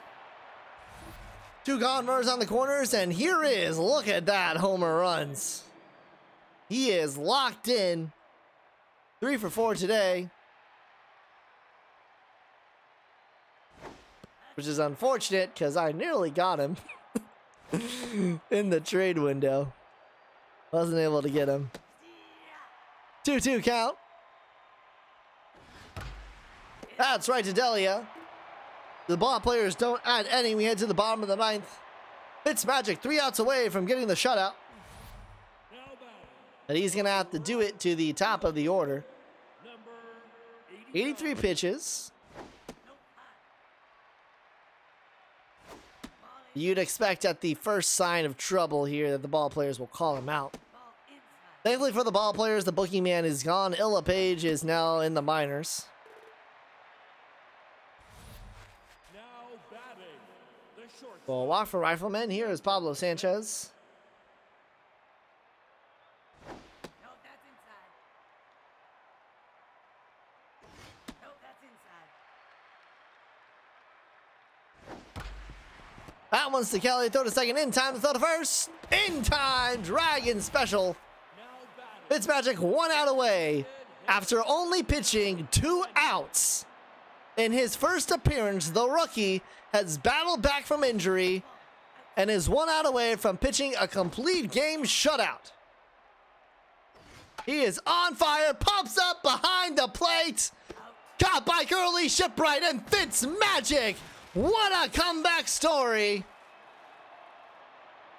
And what will be a bright future for this player. I gotta admit I'm biased. I made Fitzmagic. He looked great today. 11-0 your final score for the ball players. Huge win for them. Surprisingly, Murph Kelly and Harry Shelton go 0 for 11. The rest of the order has a multi-hit game. Just 5 hits for the Bombers. Brew Hogan, 2 of 3. Fitzmagic gets the win. 9 innings pitched, 5 hits, 2 walks, 2 strikeouts. Kate Luna gets the loss, 3.1 innings, 8 hits, 6 earned runs, 2 walks, 1 strikeout. Player of the game is going to be Homer Runs, followed by Terry Thunder, and then Fitzmagic. Well, don't go anywhere, because when we come back, we've got our game of the night, Serpents at Stingers. You're watching the SSBO right here on Twitch.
Perfect timing as usual, breaking it down for our game of the night, Serpents at Stingers.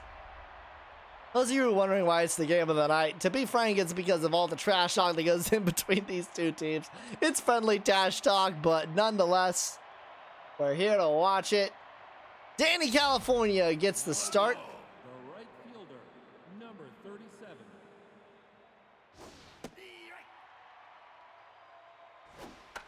I'll need to pull up all my stats here. Now batting, the left fielder, number 15. Up the middle, right to Botley. Now batting, the designated hitter, number 5. All right, we're all locked in now. Pizza. 6-12 this season, 500 average, 1.42 OPS.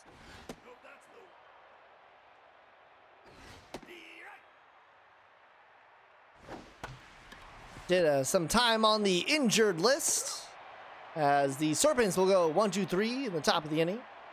And to the bottom, Botley, Phelps, DeSalsa due up for the Stingers. They get the pleasure of facing tonight Doug Day. Number 21. What Dragon announcement? Left side, Apple is there.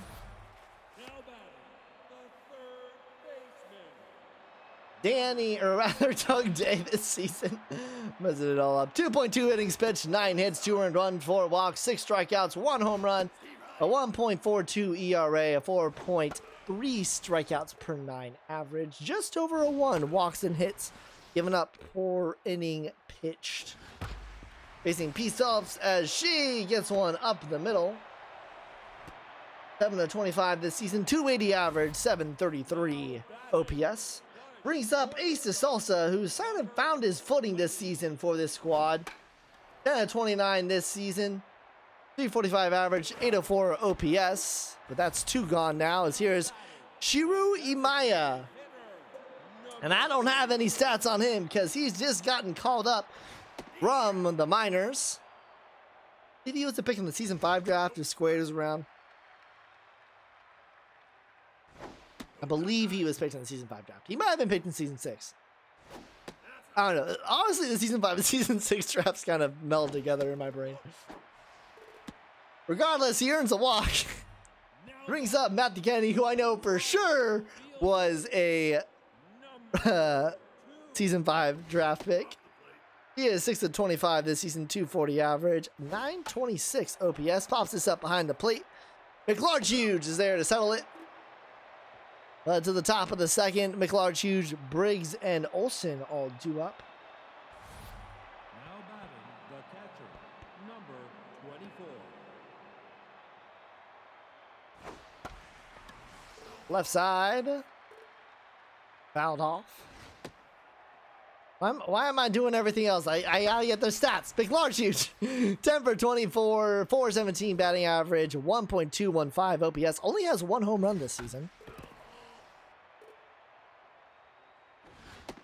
Which may seem surprising, but they do play at Big Sky. Swing and a miss. He gets rung up there. Now batting the Brings up Jerry Briggs, acquisition from the Vikings.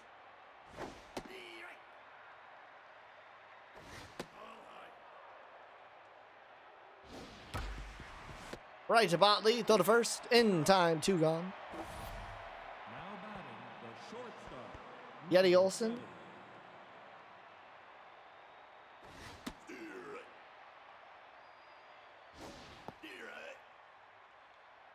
Oh, 2.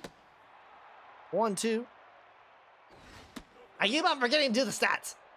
People remind me to do the stats. Yeti Olsen is 10 of 28, 357 average, .991 OPS. As that one's just past the dicing glove of Ace DeSalsa.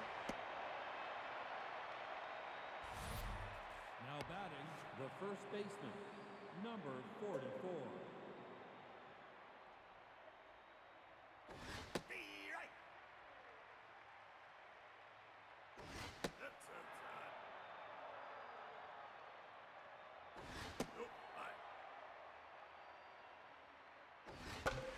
Two one popped up, center. And Pixel is there. We'll head to the bottom of the second inning. High Grass, Pendragon, Pixel due up for the Singers. Now batting the first baseman, number 19.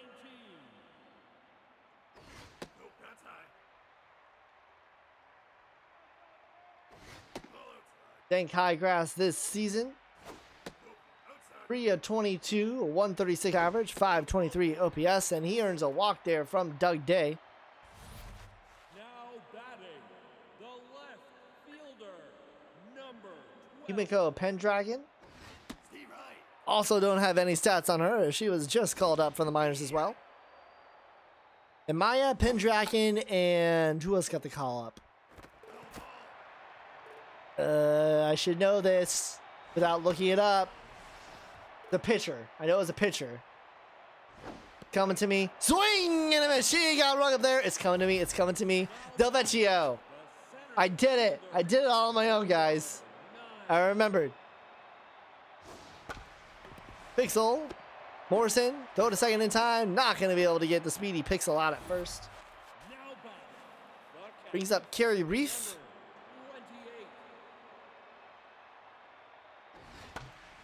28. Right to the glove of Miranda Wall. Yeah, I beat it to it, Dean. I remembered. Which is surprising given the state of my brain sometimes. Number 11. Miranda Wall will lead things off here. 9 of 26. 346 average, 1.085 OPS.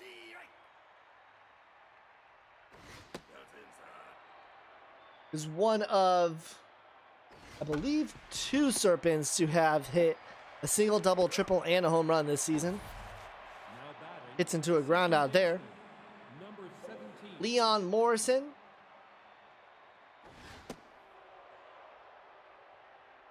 6 of 26 this season, 231 average, 462 OPS.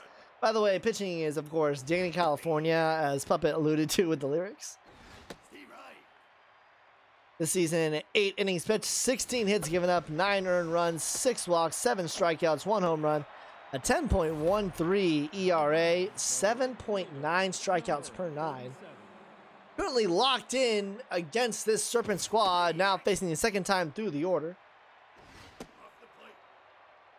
I don't know how behind you are. When I say this, it is 9:17 p.m. as this ball is jacked, heading deep to the track, to the wall. It's out of here. That ball was large. large, 410 feet, and Cox puts the Serpents up first. Now batting, the left fielder, number 15. That's high. Be right.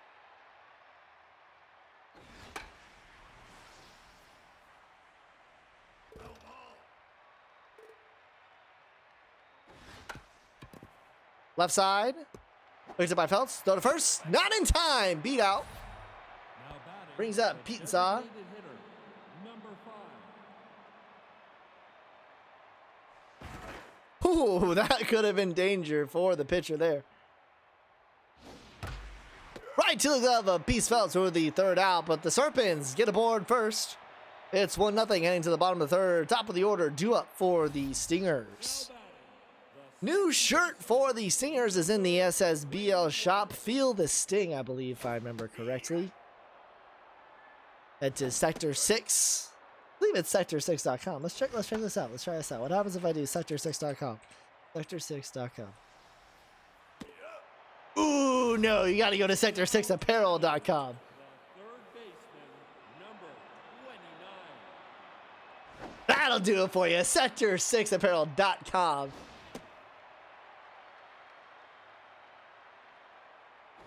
Steve right. All high. This is the left side. That one's through the gap. It'll be a single. Josh, if you're in the chat or if you are watching this through the VOD, let me know. Did you guys do a website redesign? I don't think it's a big redesign, but I think you just like did a little thing, mainly with the navigation bars. I think it looks like you did a little bit of a redesign. Just web UX things. Shiru Maya now due up. 2 outs, runner on first. Guys, go to sector6apparel.com. It's a great website. Nice dive there by Leon Morrison. We'll head to the top of the fourth inning. McLarge, Huge, Briggs, and Olsen all due up. The catcher, number 24.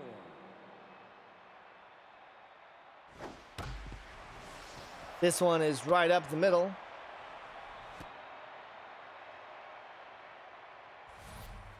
Now batting, the center fielder, number 6.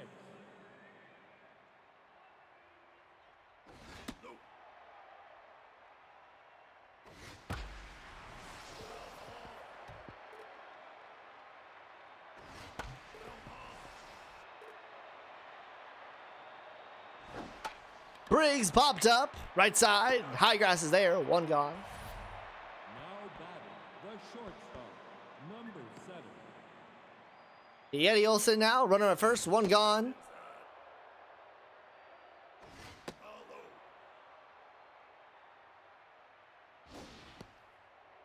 Quickly 3-0. And he earns a 4-pitch walk. Now batting, Runners on first and second, one gone for Carroll Henry now. 4.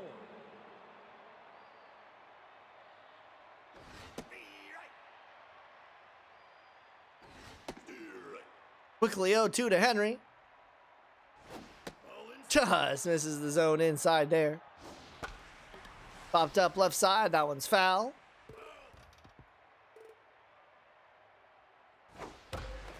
Through the gap on the right side, runner will stay at third. No, going home. The throw is not in time. Serpents go up 2-0. Third baseman, number Runners at first and second, one gone for Veranda Wall. We'll go and take a look to see how these two teams got to where they are. First up, the Serpents currently sit atop the Epic Novas, as that's right to the glove of Pendragon for the second out at 6-3. Pretty comfortably there, although the ball players wins today. Definitely puts a little bit of 17. uniqueness to it. Started the season with a 4-5 loss to the Angels, a heartbreaker there, and then 4 straight wins, 6-1 over the Cyclones, 5-1 over the High Rollers, 10-4 over the ball players, and 4-0 over the Bombers. Before a loss 6-7 to the Wildcats, and then 3-6 to the Vikings. Most recently have played every day this week with a 1-0 win, as that one's caught by Squash Pixel. Serpents only get one. 1-0 win over the Stingers on Monday, and then 8-3 win over the Unicorns yesterday. The right fielder, number 2. A win here tonight would actually put them, I believe, first in the Epic Conference. Yes, it would put them first in the Epic Conference. Left side, right to Veranda Wall, throw to first. In time, one gone. Now batting, the first baseman.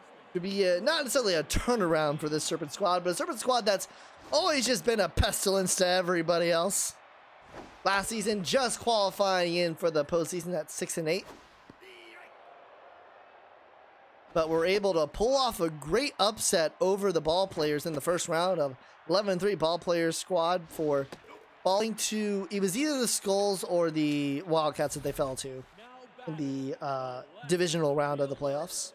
Number 12. Runner at first, one gone for Pendragon. Steve Wright. Ball high. Singers, on the other hand, have finally started to turn things around for their organization. You would think that's a weird saying, given that they are 2-7 this season, but considering where they were run differential last season, a long click away from that. Great improvement for them. Runners at first and second now with one gone for Squash Pixel. Started out the season with 4 straight losses to the Ball Players, 5-9.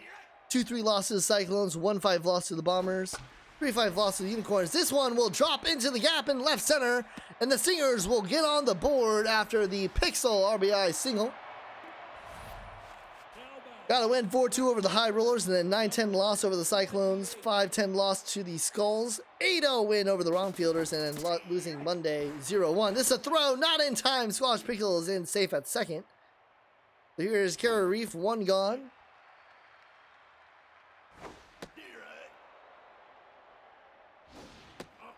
Yeah, they did. It was the Cats they lost to. Because I know it was Cat Skulls last season.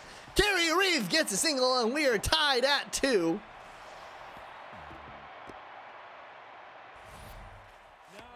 And y'all were wondering why this was game of the week. Or game of the night, rather. 21. Ball inside. Nope, that's high. Beeman Botley bunts. 2-1 count. That's inside. 3-1.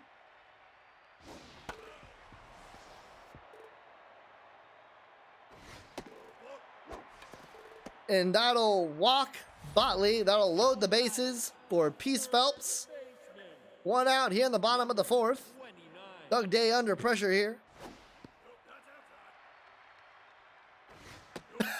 It's scary. I guess someone will be mad by the end of the night. Never spoken more truly, Wigan. This one right to Morrison. They nearly double up. Now Runner at second. the shortstop, number The bases loaded, 2 gone for Ace de Salsa, who is 0-2. Steve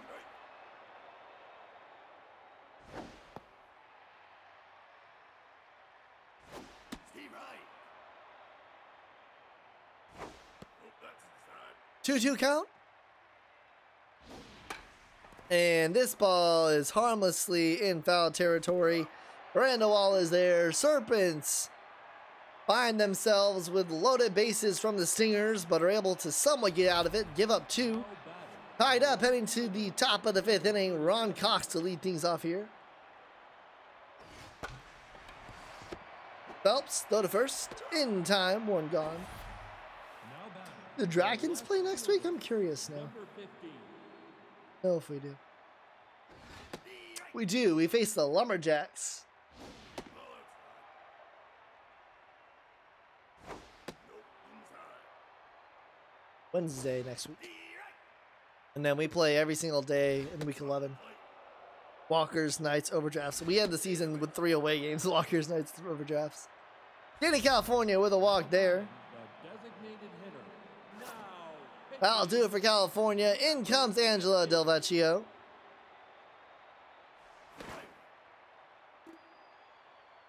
so far this season? I actually don't even know because DeVelchio just got sewn up. Throw to second in time. Sit down. Caramel apple. Brings up pizza.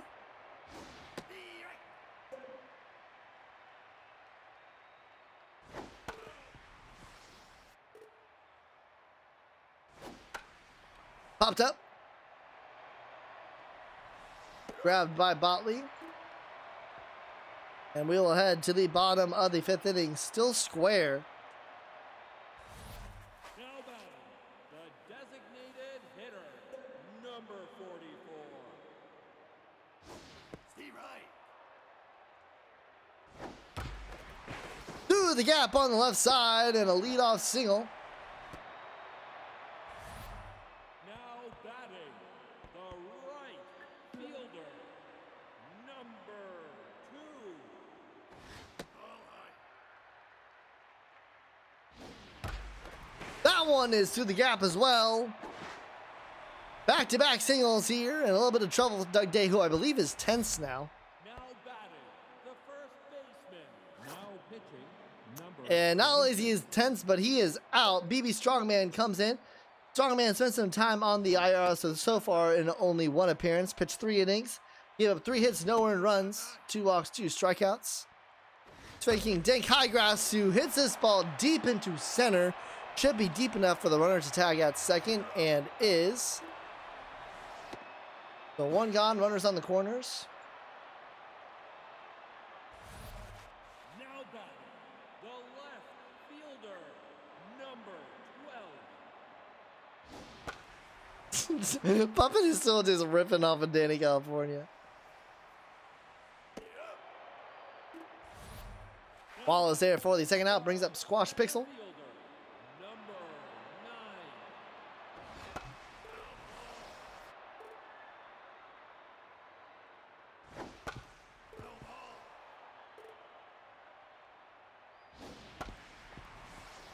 That one, Morrison, throw to first in time. The Stingers with a great opportunity, but aren't able to convert from it. We head to the top of the 6th inning. Now batting, the catcher, number 24. Outside. Nick Large used to lead things off. That's outside. Steve Wright. Gregory. And he gets right up there. Del Vecchio strikes him out. Fielder, number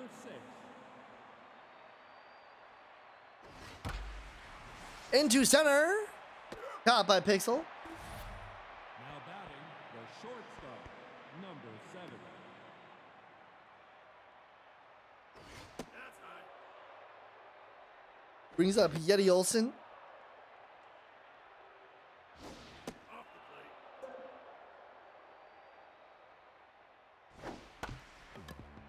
Off of the glove of Del Vecchio. Throw to first in time.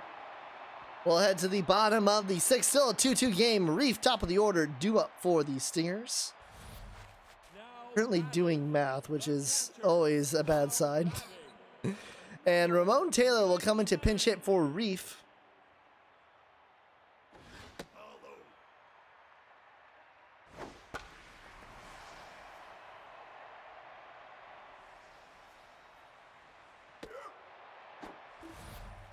Now batting, the second baseman, number 21. Ball inside. Oh, that's outside. Steve Wright. All right, to Morrison. Throw to first in time. 2 gone. Now batting, the third Brings up Peace Phelps. 2 of 3 today with 2 singles. That's inside. Morrison. Throw to first in time. 1, 2, 3 go. The Stingers led to the top of the 7th. Bottom of the order due up for the Serpents as we're starting to roll through the game here. Now batting, the Both offenses trying to find a way through pitching. in the game, And Penelope Garcia will come in at catcher. Reef got the start over Garcia from the arm.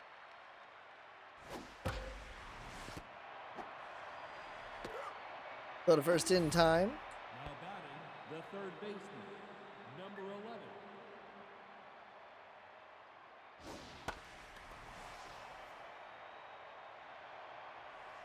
Popped up. Caught by Botley. Now batting, the second baseman, number 17. Steve Wright. Right to Botley. Go to third in time. We'll head to the bottom of the inning at the 7th inning stretch. I want to thank everybody for tuning in for the last day of Week 8 action. I'm Fisek on the call. Be sure that you are following the official SSBL Twitch and join us in the Discord for everything SSBL related. Nope, that's high. Ball outside. Be right. It depends. It depends on who's hitting. Someone came in, I think it was for the moonshots. Someone came in to pinch hit and it won them the game. As he rings them up there. Now batting, This also goes down, and now here is Shiru Maya. number 44. Off the plate. Right to the glove of Olsen. 2 gone. Batting, the right fielder, number 2. Right. Nope, that's low. Nope, that's inside. Popped up. McLarge behind the plate. Makes the grab. We'll head to the top of the 8th inning, top of the order, due up for the Serpents as we're still at 2-2. Bats have been pretty silent. See if they get knocked up here. Vecchio locked in. Outside. Left side, nice dive by Peace Phelps to throw to first. In time, 1 gone. Now batting, the left fielder, number 15. That's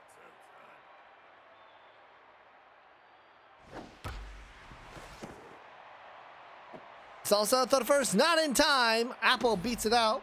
Now batting, the designated hitter, number 5.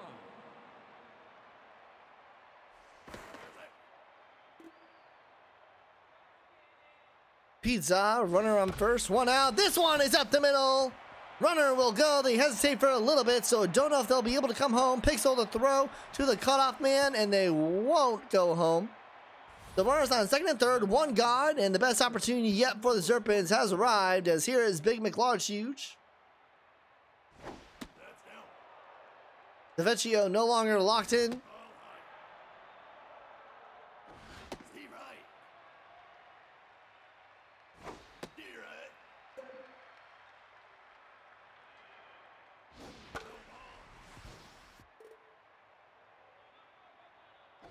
outside. Full count, infield is in.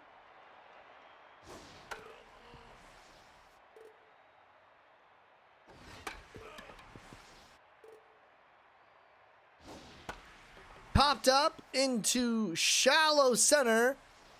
Pixel is there. Runner thought about tagging. No, you're not doing that with Squash Pixel. 2 gone now. Here is an 0 for 3 Jerry Briggs.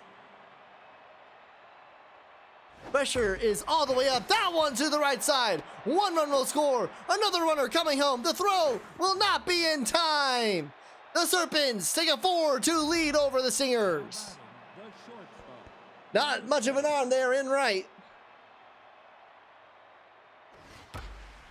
This ball right back in there. That'll make it 5-2 for the Serpents. now batting, the first baseman, number 44. And Vecchio is now into tense. D right. Here's out.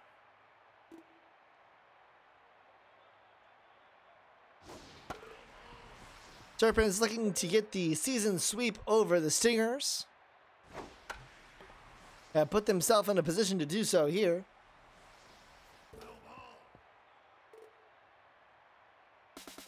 Runner takes off for third. The throw is not in time. Olsen grabs a bag. I believe that's Olsen. As she gets rung up there. Well, to the bottom of the 8th inning. Serpents now have a 5-2 lead. Highgrass, Pendragon, Pixel all due up. The first baseman. Now in the game, number 9. Shalon Devar will come in for Briggs defensively. That's inside.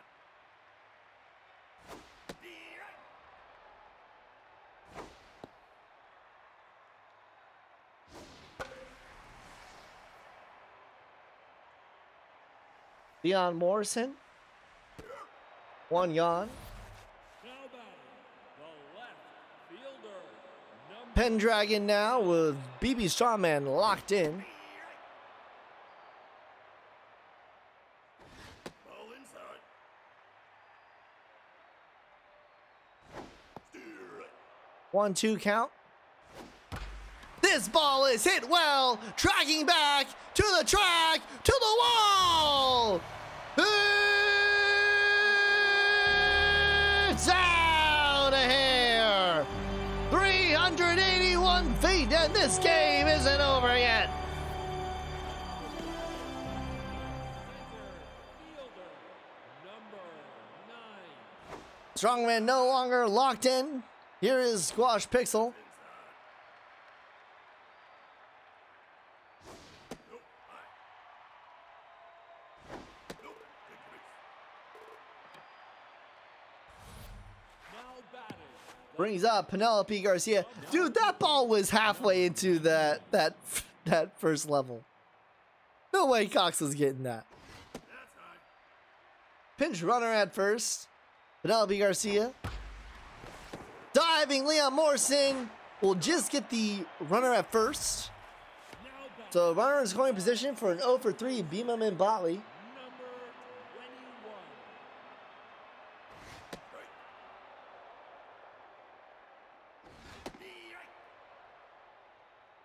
Prove me wrong. Prove me wrong, Dean. Show me the clip. Prove me wrong. Do it. This ball is hit deep into center, but there at the warning track is Devar. We'll head into the 9th. It's a 2-run lead for the Serpents. Now batting, the third baseman, Miranda Wall 0 for 3 today. Dive by Highgrass.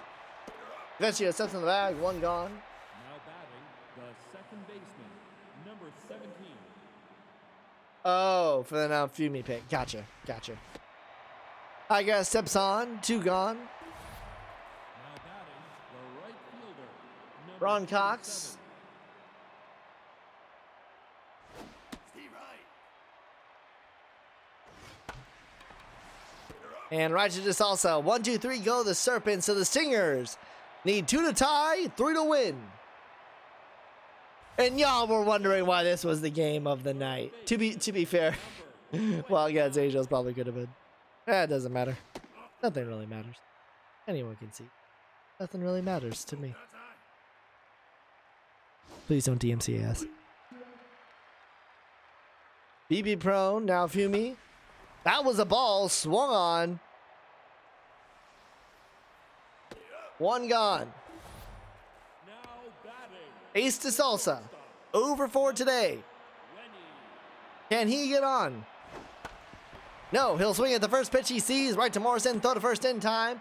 2 gone. Now batting, the designated hitter, number Down to Amaya now. The last out. That one is through the gap. And we're not done yet. Now batting, the right fielder, Matthew Kennedy hasn't had a stellar day out in right field, but he has a chance here with 1 swing to tie the game. He's got a 2-0 count. Fouled off. Dribbler. Now Fumi. Throw to first. In time. Serpents get the season sweep.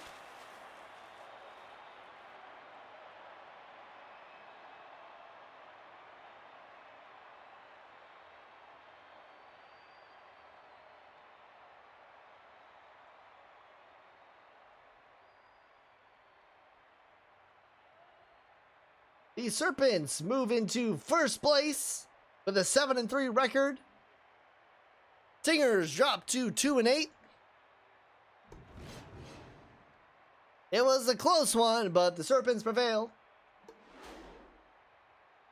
Everyone getting in on the action except for Wall and Morrison. Barr didn't get in that bat for the Serpents. And then for the Stingers, Phelps and Maya all having multi-hit games. Ron Cox with a home run. Pendragon with a home run. BB Strongman gets the win. Now Vumi gets the save. Delvecchio will get the loss. Your player of the game will be Yumiko Pendragon, followed by Yeti Olsen and Jerry Briggs. Well, that's going to do it for Week 8 here in the SSBL. Guaranteed not last pog.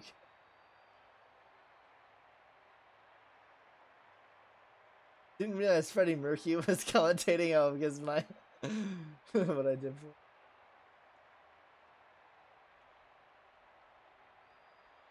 Thank you everybody for tuning in. Updated standings, bro. Just go to the freaking document. I ain't gonna cast a game and update the Photoshop file at the same exact time. Here's what you can do. You can go over to the SSBL Discord, go over to SSBL Documents. You can go over to the the season 6 schedule, and you can take a look at the standings. And I can tell you the standings right now. The standings right now. You've got in playoff spots Serpents leading the way at 7-3 in the Epic, followed by the High Rollers currently in control of the Epic Phenoms at 6-4. Bombers are the number 3 seed. Wildcats and Angels are at 4-5, both at 5-4. Ball Players are at 500 and take the number 6 spot. As for the Heroic Conference right now, the Knights lead the way with a half-game lead in the Heroic Legends Conference. Moonshots at 6-5 in control of the Heroic Icons. Dragons at number 3, Vikings at number 4, Walkers at number 5, and currently the Overdrafts and Retrievers tied at number 6 and would have a play-in game as of this. But that's going to do it all for me tonight. Thank you everybody for tuning in. And until next time, everybody, keep on rigging.